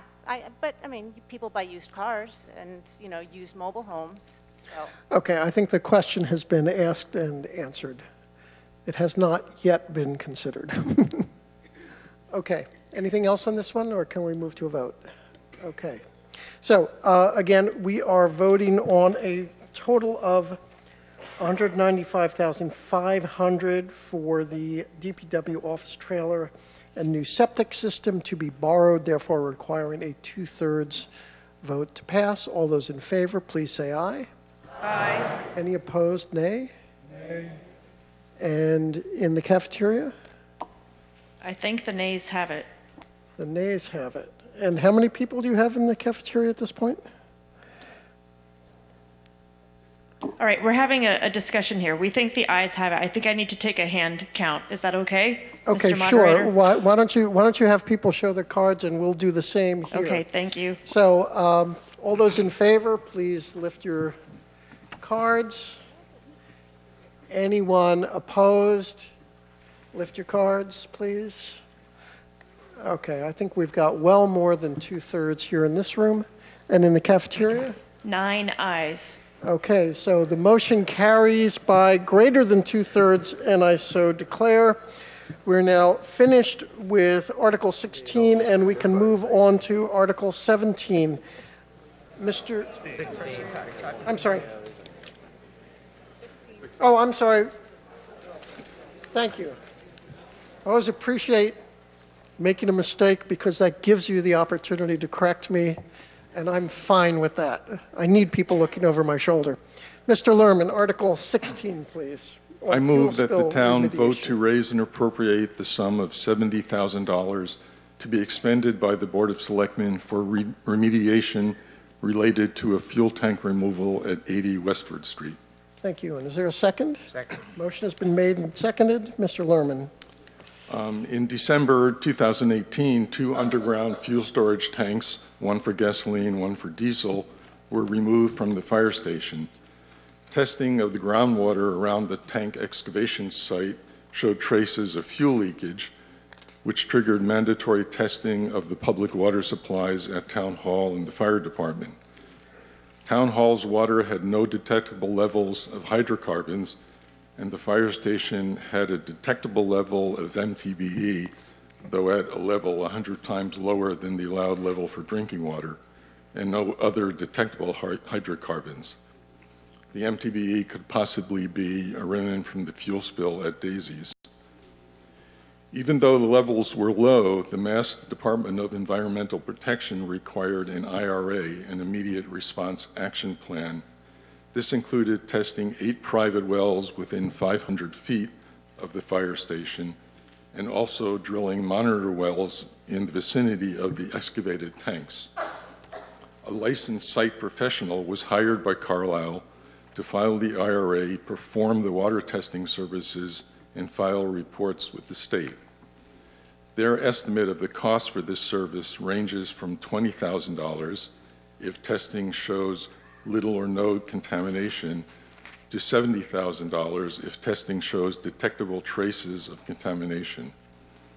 Our hope and expectation is that the costs will be toward the low end, but to be prudent, we're asking for funding at the higher amount in case more testing or remediation is needed. Thank you.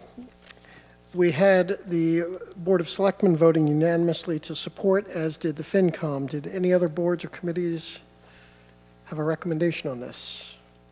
Seeing none, we'll see if there are any questions or debate on this. Yes, sir. Bob Supnick, Heald Road. Jerry, the underground fuel tank mentioned in the previous article is where, if it's not the one at the fire stations? There are 3 underground tanks. Thank you. The one in the previous article was fuel for the emergency power generator. That's separate, and it's still there. Okay. Anything else? Okay, I think we are ready for a vote. This one is a majority vote, $70,000 for the fuel spill remediation. All those in favor, please say aye. Aye. Any opposed, nay? And in the cafeteria? All ayes. So the motion carries, was that unanimous? Do we have any nays? It carries unanimously, and I so declare. Article 17 is a proposal for renovation project at the police station to allocate $864,742, and this is also a Prop 2.5 override. Mr. Brown. Thank you, Mr. Moderator. I move that the town vote to raise and appropriate the sum of $864,742 to be expended by the Board of Selectmen to design, construct, remodel, rehabilitate, and/or modernize the Carlisle Police Station provided, however, that this appropriation shall be contingent upon passage of Proposition 2.5 debt exclusion referendum under Mass General Law, Chapter 59, subsection 29C, 21, sorry, thank you, 21C, paren K, to exempt the amounts required for the payment of interest and principal on said borrowing, any premium received upon the sale of any bonds or notes approved by this vote, less any such premium applied to the payment of the cost of issuance of such bonds or notes may be applied to the payment of cost approved by this vote in accordance with Mass General Law, Chapter 44, subsection 20, thereby reducing the amount authorized to be borrowed to pay such costs. Sorry, ran out of energy. By a like amount. That'll teach you not to move the motion as printed in the motion Yes, it handout. Will. Is there a second? Second. So we have a motion and a second. Mr. Lerman? This is my last one, honest. In 2016, the Board of Selectmen commissioned TBA architects to perform an assessment of 4 town buildings, including the police station, to determine what maintenance was needed to put the buildings in good repair and what changes were needed for the buildings to meet the requirements of their occupants and perform up to current standards. In addition to the deferred maintenance, several problems were identified at the police station, which was built in 1987 and is a 32-year-old building. Number one, there's no public access to meeting rooms, interview rooms, or bathrooms outside of the secure perimeter, so visitors must be accompanied by a uniformed officer to use those facilities. Number two, the method for bringing people in police custody into the building, called a sally port, puts the safety of police officers and those in custody at risk. The architect's initial estimate for rectifying these problems was about $3.5 million. At last year's town meeting, we approved a warrant article that included $82,000 to engage an architect to perform a feasibility study for renovations to correct the police station's deficiencies. By limiting the renovation to stay within the existing building envelope as much as possible, we've come up with a plan that will cost $864,000, as in this warrant article, substantially less than the $3.5 million. To explain the necessity for these renovations from the perspective of the police department, I'd like to turn things over to Carlisle's police chief, John Fisher. Thank you, Mr. Lerman. Good evening, all. In brief, the timeline, obviously in 2017, the report talked about the more expensive plan with a design that you folks funded last year, $82,000, and the significant work of the facilities committee. We got down to what we can do to keep this facility safe and workable, and that's the 864 number with contingency. But why do it in the first place? Why do we need this? Most importantly, to comply with rules for what we already do, and then very significantly for the safety of the officers, suspects, victims, witnesses. It's important that we have accessibility. Part of the original plan talked about access to all 3 floors. The new plan puts all the critical things that the citizens of Carlisle have come to expect from the police department on 1 floor, and then the building commissioner allowed us to use the current lift as our handicap accessibility. So the room where we do the firearms classes, where you get permitting, where you use the bathroom, anything that the public would need access to was brought there. That was part of the savings. And most importantly, to make this building right for the customer. The safety piece is pretty clear. The 2017 report talked about our inability to house prisoners correctly, and importantly, be booking them correctly. Behind me is a picture of what booking looks like currently, which involves seating someone in a chair and the officer sitting next to them and putting their information in the computer. Clearly, when the building was built, this was all done by hand, a piece of paper, over a desk, and with significantly less numbers than we work with now. Obviously, the chair with the handcuff ring on is not used anymore, but that's what was done, and that is what's still there. The talk about the Sallyport really involves both storage as well as properly bringing prisoners into the building. That's what the picture of the garage looks like now. Anybody that comes by there and the doors are open, that's what you see. So the problem with that is that's all the storage stuff too. That's our extra generator, that's flares, it's handgun cleaning, it's everything. And in brief, we're not allowed to do that when we're bringing people into the building. And the solutions to this, I'll talk about in a second. The last piece is the public access piece. And part of the plan involves doing more than just having the one door that most of you know, that's the locked door going into the police station. So anybody who's brought in for any reason, a witness, a person just needs to talk to somebody, has to be brought into a secure area, and that's not really the right way to do it. And also some of the offices that people need to go to do normal business that we're charged with doing are on that upstairs. We call it the third floor, but the second floor from ground. That stuff's all going to be brought down to the ground floor by realigning the design. The last piece is proper evidence storage for large evidence.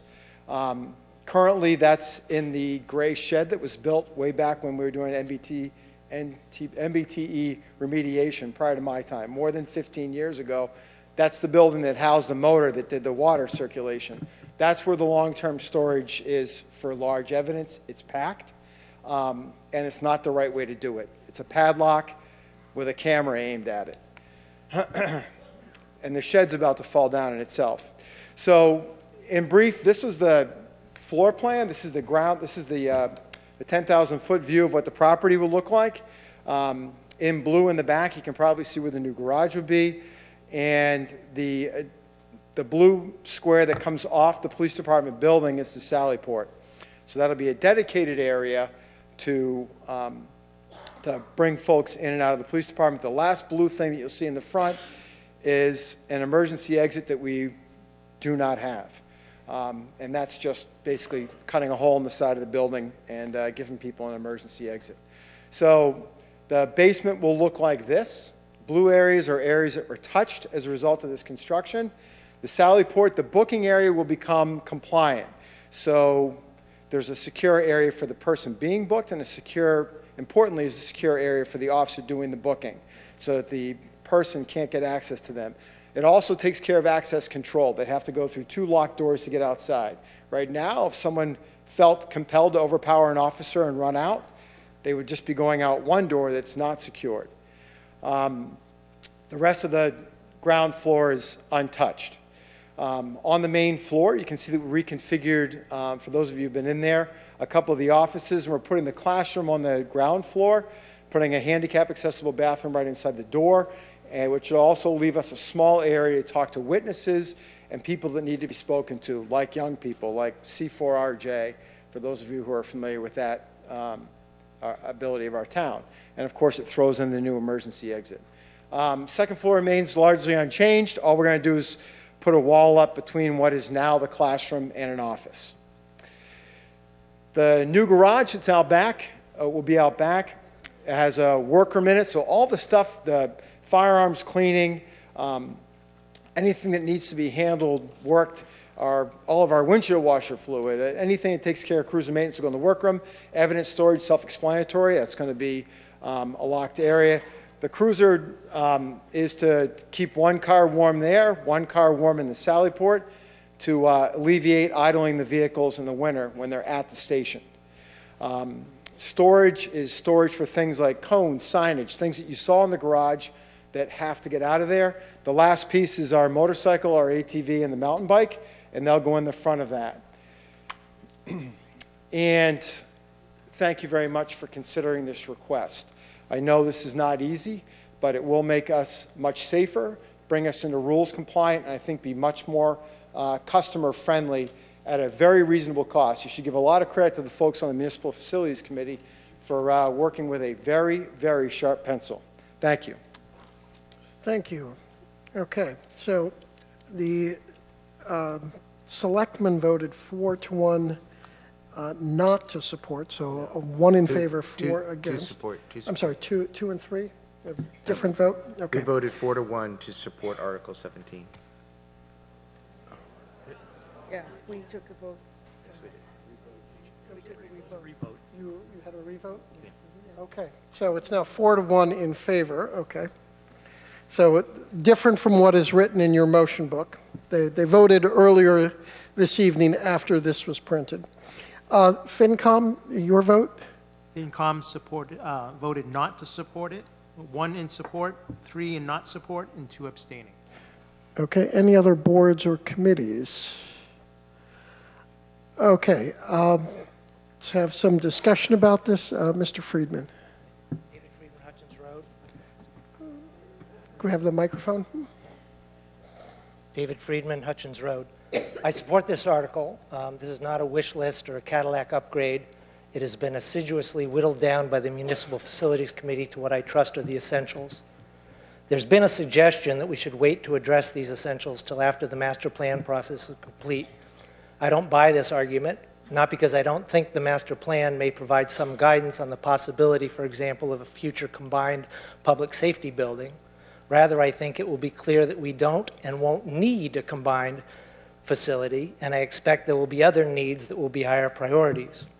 And so it will be, in my opinion, reasonable for the master plan process to identify a new combined $12 to $15 million public safety building as a priority in the 10 to 15 year time frame.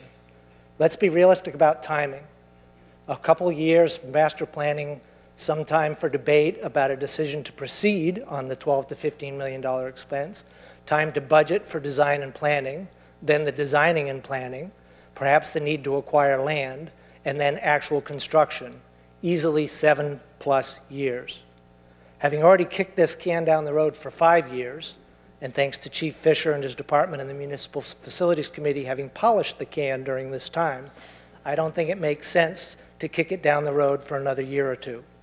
And remember, FinCom pointed out in their presentation that they do not expect budget pressures to decrease. So if we're going to do it, now's the time to do it. Okay, at microphone 4. Sherwin Ayati, Autumn Lane. Thank you, Chief, and really appreciated the open house and the officers giving the good tour and explaining everything.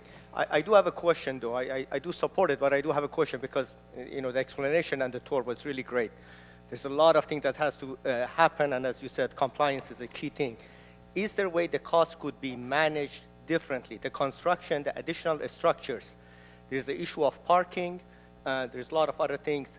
Is there a way things can be planned differently or extended in time in terms of a budget cycle? So you might remember when we talked about the parking plan, changing any parking was cut out. All right, that was a different expense item that was actually cut out a couple of months ago. So the parking plan won't change. Parking might be slightly reduced, but we're going to have to work with it. As far as doing things incrementally, this will be a very difficult job to do incrementally because as soon as we take the back wall out, as soon as we talk about doing the Sallyport and fixing the booking, as soon as we have that all open, it seems it just would not work. Because one of the other things we looked for, without getting too far in the weeds, municipal facilities, is us moving out of the building and doing renovations with us out. But it's more cost efficient for us just to work around them. But when we're doing it, kind of do it all at one time. They're talking about doing it on different floors, and we'll move around the floors. But keeping in mind, we're the only 24/7 building in town, and it's extremely important that our citizens, our customers, be able to get in there and do the business they need to do efficiently. But thank you for bringing up both those questions. Thank you. Any other comments or debate? Ms. Zimmerman. Hi, this is my most vocal town meeting. I'm just wondering if you have looked into any ADA improvement grants that are available through the Massachusetts Office on Disability to help fund this project?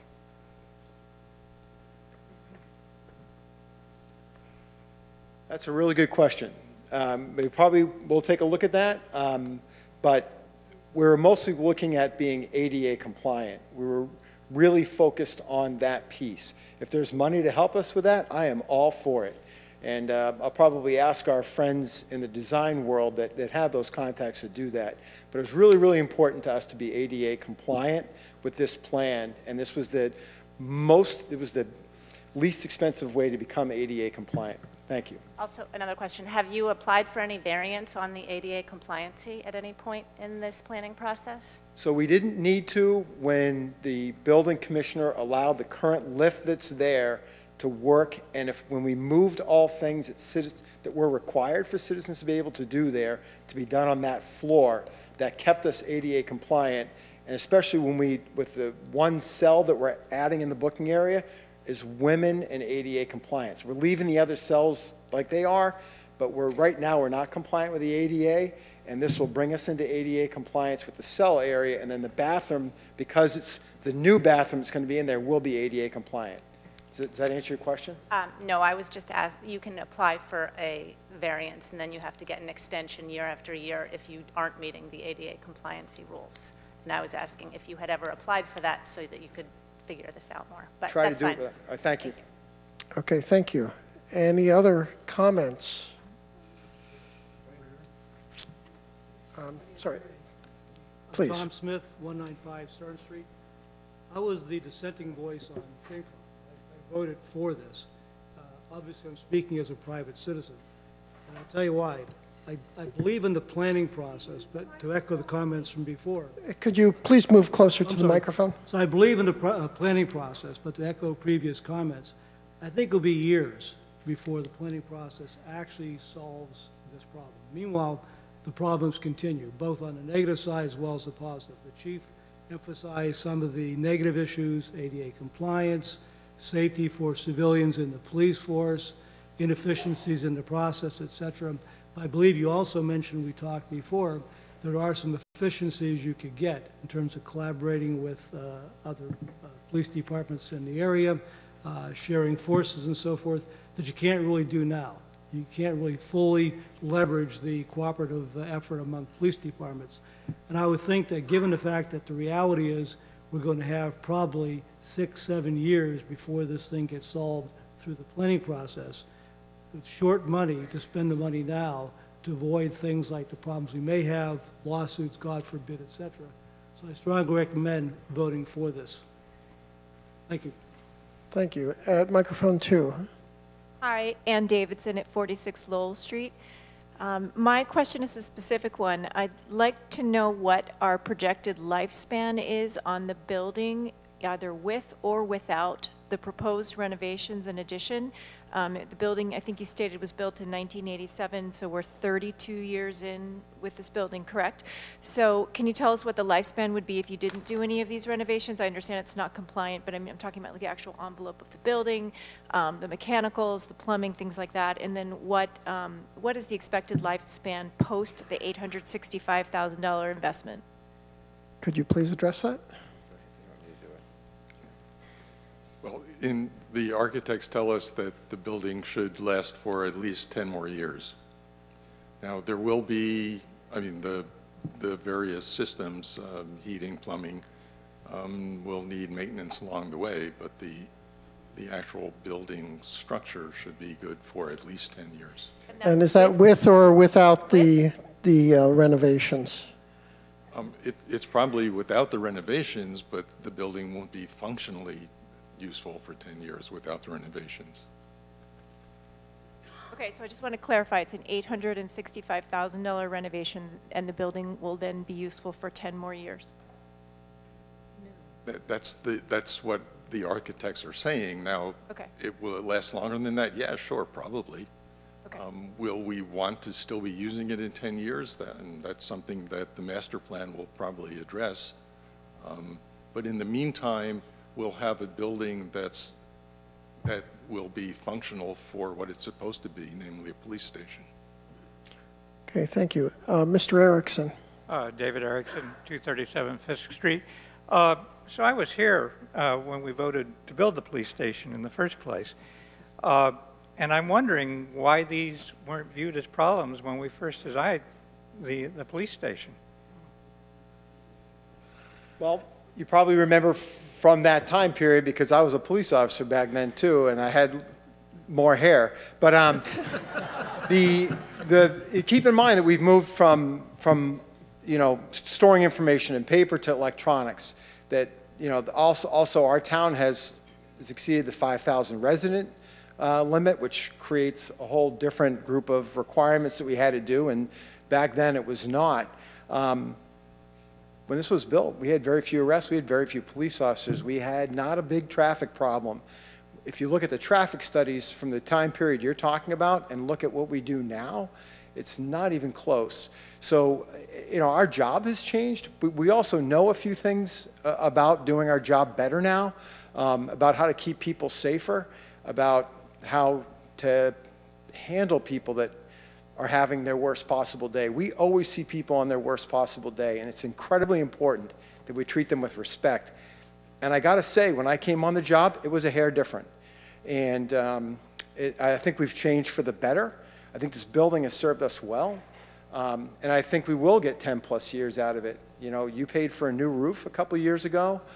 You've paid for the evidence system to get upgraded. And we've done things right, and I think this will help finish that piece to get us to that 10 years before we have to take a look at it again. Thank you.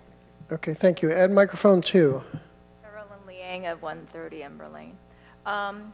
In terms of the bathroom design, did the committee look into maybe doing like a porta potty? I don't know if a porta potty would be cheaper than redesigning a whole bathroom. I'm not sure that we could find an ADA compliant porta potty. Okay, at microphone 4, please. Jonathan DeCock, 130 Oak Knoll Road. I note that $864,742 is a rather large number. It's almost exactly the value of my house.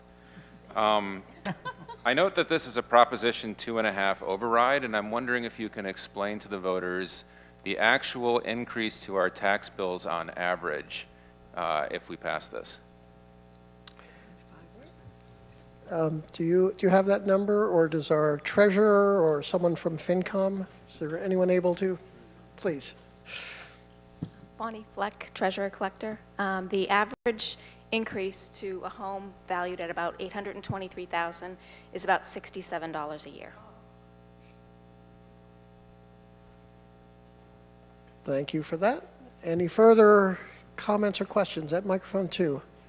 I'm Deborah Kablotsky. I live at 55 Lowell Street. I'm an abutter to the police station, and I have huge respect. I understand completely some of the needs that need to be made.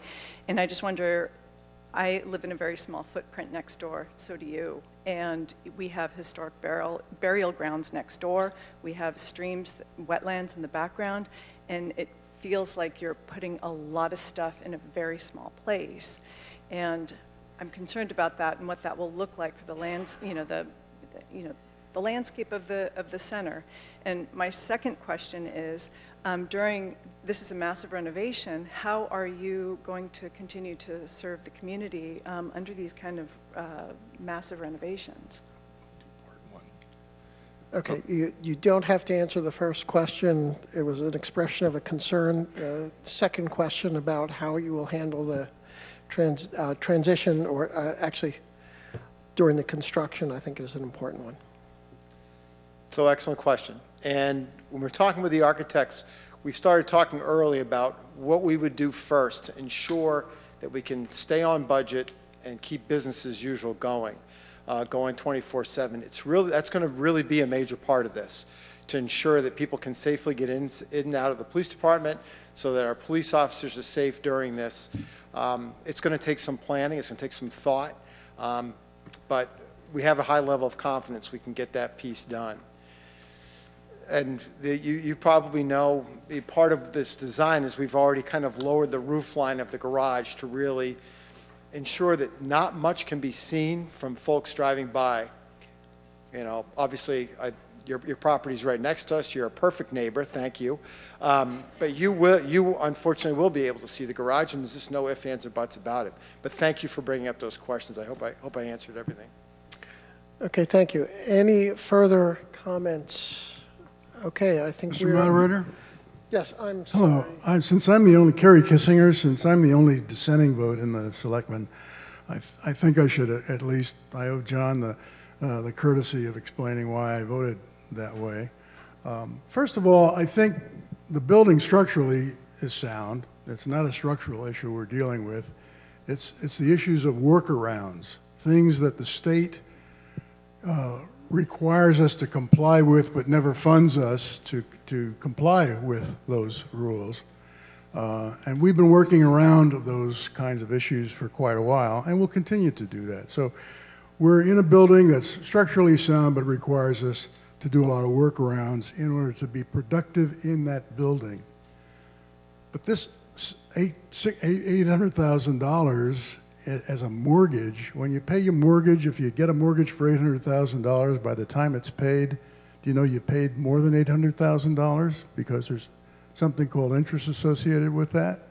So we're probably going to pay for this maybe 1.5 or 2 times over the time frame that that we're making this investment.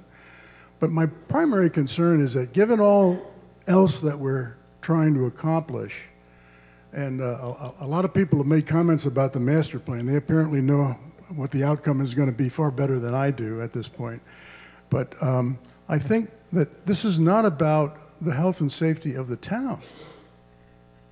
This doesn't really make a difference in the health and safety of the town, which is the primary role of the state, of the police department. Now, it may make their lives in the building safer, more convenient, less workarounds, but in terms of this magnitude of investment at this time, when we're trying to plan for what we're going to be doing over the next 5 years, seems to me we can wait a little bit on this investment. That's how I view it. Okay, thank you. Any further comments? Yes, sir.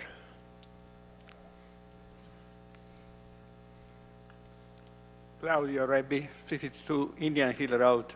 If I understand, there is also a matter of safety.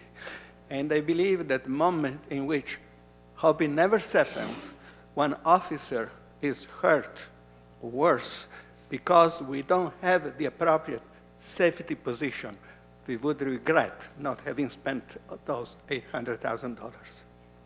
That's all. No applause? Enough. At microphone 2, please. Hi, John Lavery, again, 395 School Street. I just wanted to touch on the cost and duration, kind of the time value of money thing. Since we started looking at this in 2016, construction costs for municipal buildings of this type have gone up about 40%. So just by standing still for the past 2.5 years, that's how much the price has increased. The economy, construction economy in particular right now, is booming. And I don't know his TBA here. I think they're estimating 15% a year increases in construction costs for the next 2 or 3 years.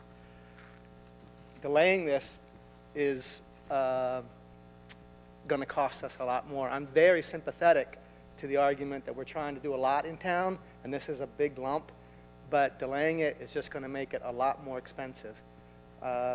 We also had a question about the duration of the building. This is a wooden frame structure on a concrete and concrete block foundation. It will last indefinitely, 50 to 100 years if you maintain it. The finishes, particularly the exterior finishes, the roof, the siding, the windows, they will have to be replaced over time, but the building is sound, as Carrie pointed out, and will last tens of years beyond our anticipated use. Our specific plan, our request to TBA was, how long is this going to last? How long can you foresee both state and federal requirements for police buildings in towns this size, and anticipate how long the systems in this building will last? The longest they would commit to verbally was 10 years, but they're like, this is easily going to be around a lot longer than that. You'll have to pay to maintain it. If the town decides that 2 single-use facilities, the fire department and the police station, as they are, is the right way to go, in the master planning process, we could be there 30 or 40 years from now, perhaps with some more modification in time, but this $800,000 could easily benefit us for decades to come. Thank you. Okay. And with that, I think we're ready for a vote. Okay. And this, as a Prop 2.5 override, this will require 2/3, so I'm not even going to bother with a voice vote. I'll first do a quick show. We may have to go to a hand count, but let's see. First, all those in favor, pull out your blue cards. Okay, and thank you very much. Actually, I'm sorry, can I get the... All right, thank you. And all those opposed, raise the cards. This is close. I think I'd like to ask for a hand count. Could we have the tellers, please?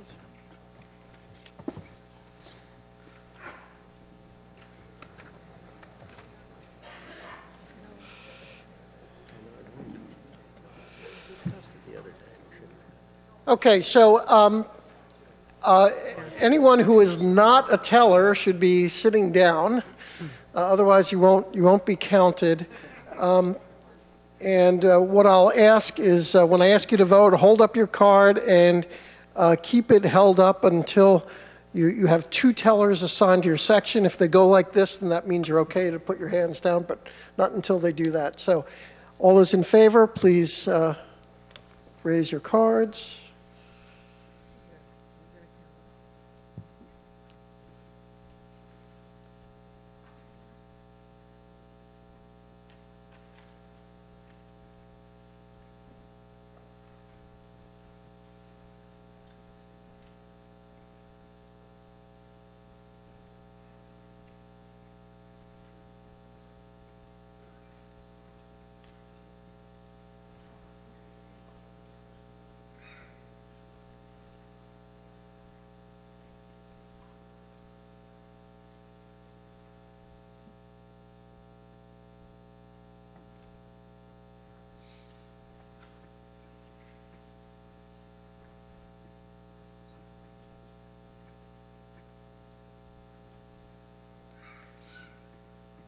You don't have to be totally silent. You can chat a little bit.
Are we done in the center section? Okay, great. Thank you.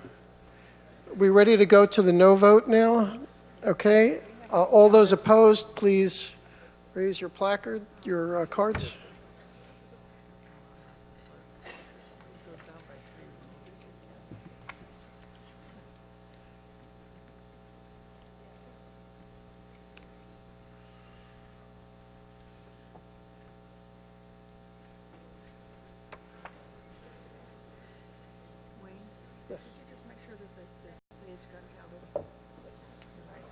Get the impression that we got counted. No, you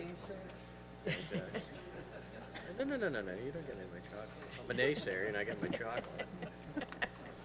Wait a minute, our chocolate, even though everybody else is taking Mr. Goodbar's. Hey, that's Nathan's chocolate. Yeah. You want the bowl back? I'm a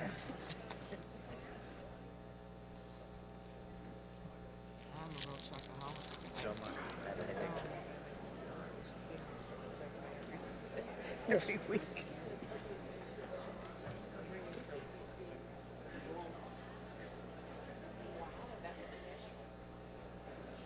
Because you are.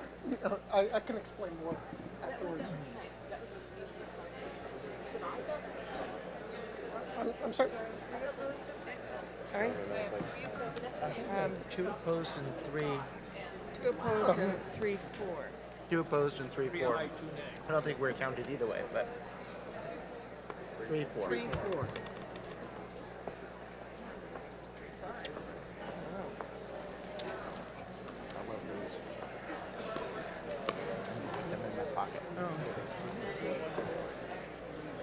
Are those cinnamon? Yeah, those are good. Spicy cinnamon. I like those too. Red Hots? No, no. I have God. So do I. God. That's why I'm choosing to see these As your weight nourishment. reducing. And then you go, okay. These are anti-calorie. All right, there you go. Just like anything you eat when you're on vacation. Oh, yeah. It's anti-calorie. Right, well, and if you eat it off of somebody else's plate, that's also no, that's their calories. Yeah. All right. Gotta go away again. I'm creating quite a pile. It's okay. I won't tell.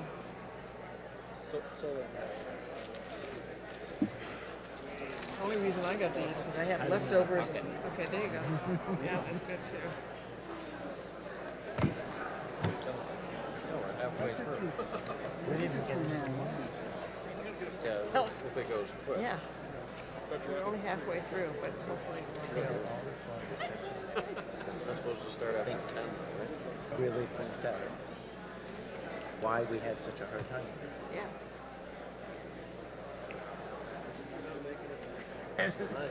And Luke voted both ways tonight, so. I mean, I know I was in a pretzel twist over this because I know that it's hard for the That's true. That's true. percentage going up, you know?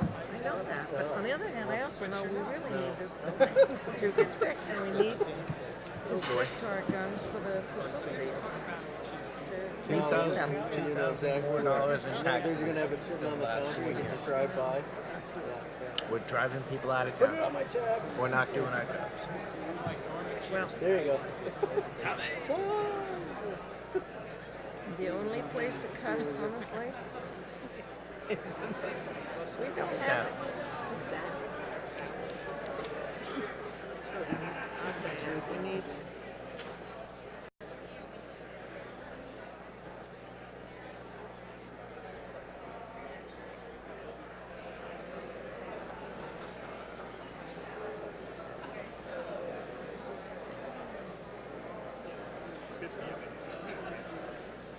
Well, it'd be nice to get finished with this one tonight. I think we just The one that we didn't think was even going to move. Oh, he's not going to.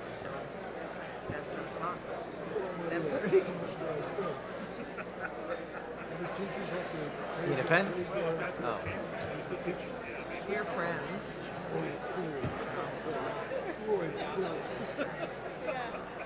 In there.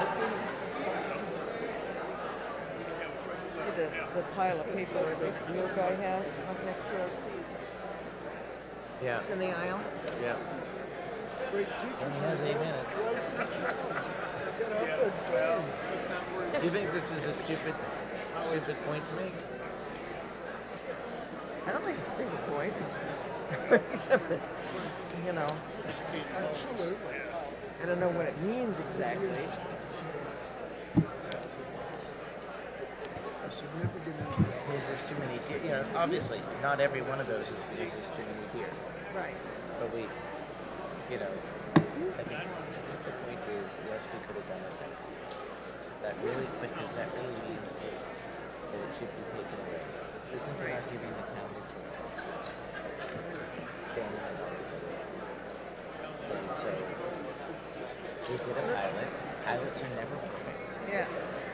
Right. That's why you do a pilot, to learn. Let's learn from the pilot. The definition of an expert, I would say, is somebody's already made that mistake. So we are becoming experts. We've made our mistakes. project next year of some other sort. But, okay. Oh, I think the schools might have gotten it. Audience about teachers. Yeah. I believe so. I think so. Yeah, let's wait, take the pulse. I mean, I wouldn't bother with this until we take the pulse of the meeting and see how they, Yeah.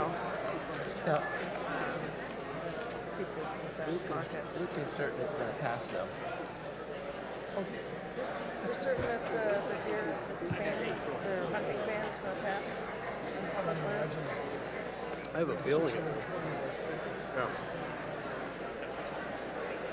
Well, maybe not. I've been wrong about most everything this town. By the way, that town. I don't know it. And, there will be a big audience for the marijuana, so it's not like nobody will be here.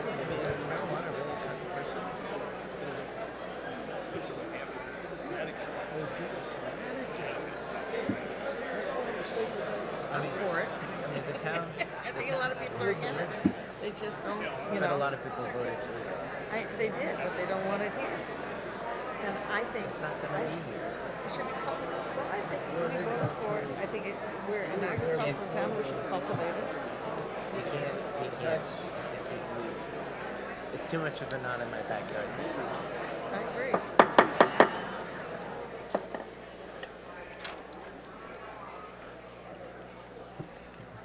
Thank you for your patience. The vote is 217 in favor, 67 opposed. That exceeds a two-thirds majority, and I so declare the motion carries. We're well past 10 o'clock, so I would, in a moment, I will ask for a motion to adjourn to tomorrow evening at 7 p.m. But first, I would thank all of you for coming out tonight, and I invite you to return tomorrow night. I also invite you to invite your neighbors to be here. Get here before 7 if you can, so that we can start promptly at 7 o'clock and move through, because if we don't start promptly and move swiftly, we'll have to be back here Wednesday. So, is there a motion to adjourn to tomorrow evening at 7 p.m.? Mr. Moderator, I move. So moved. And second? Okay. All in favor, vote with your feet.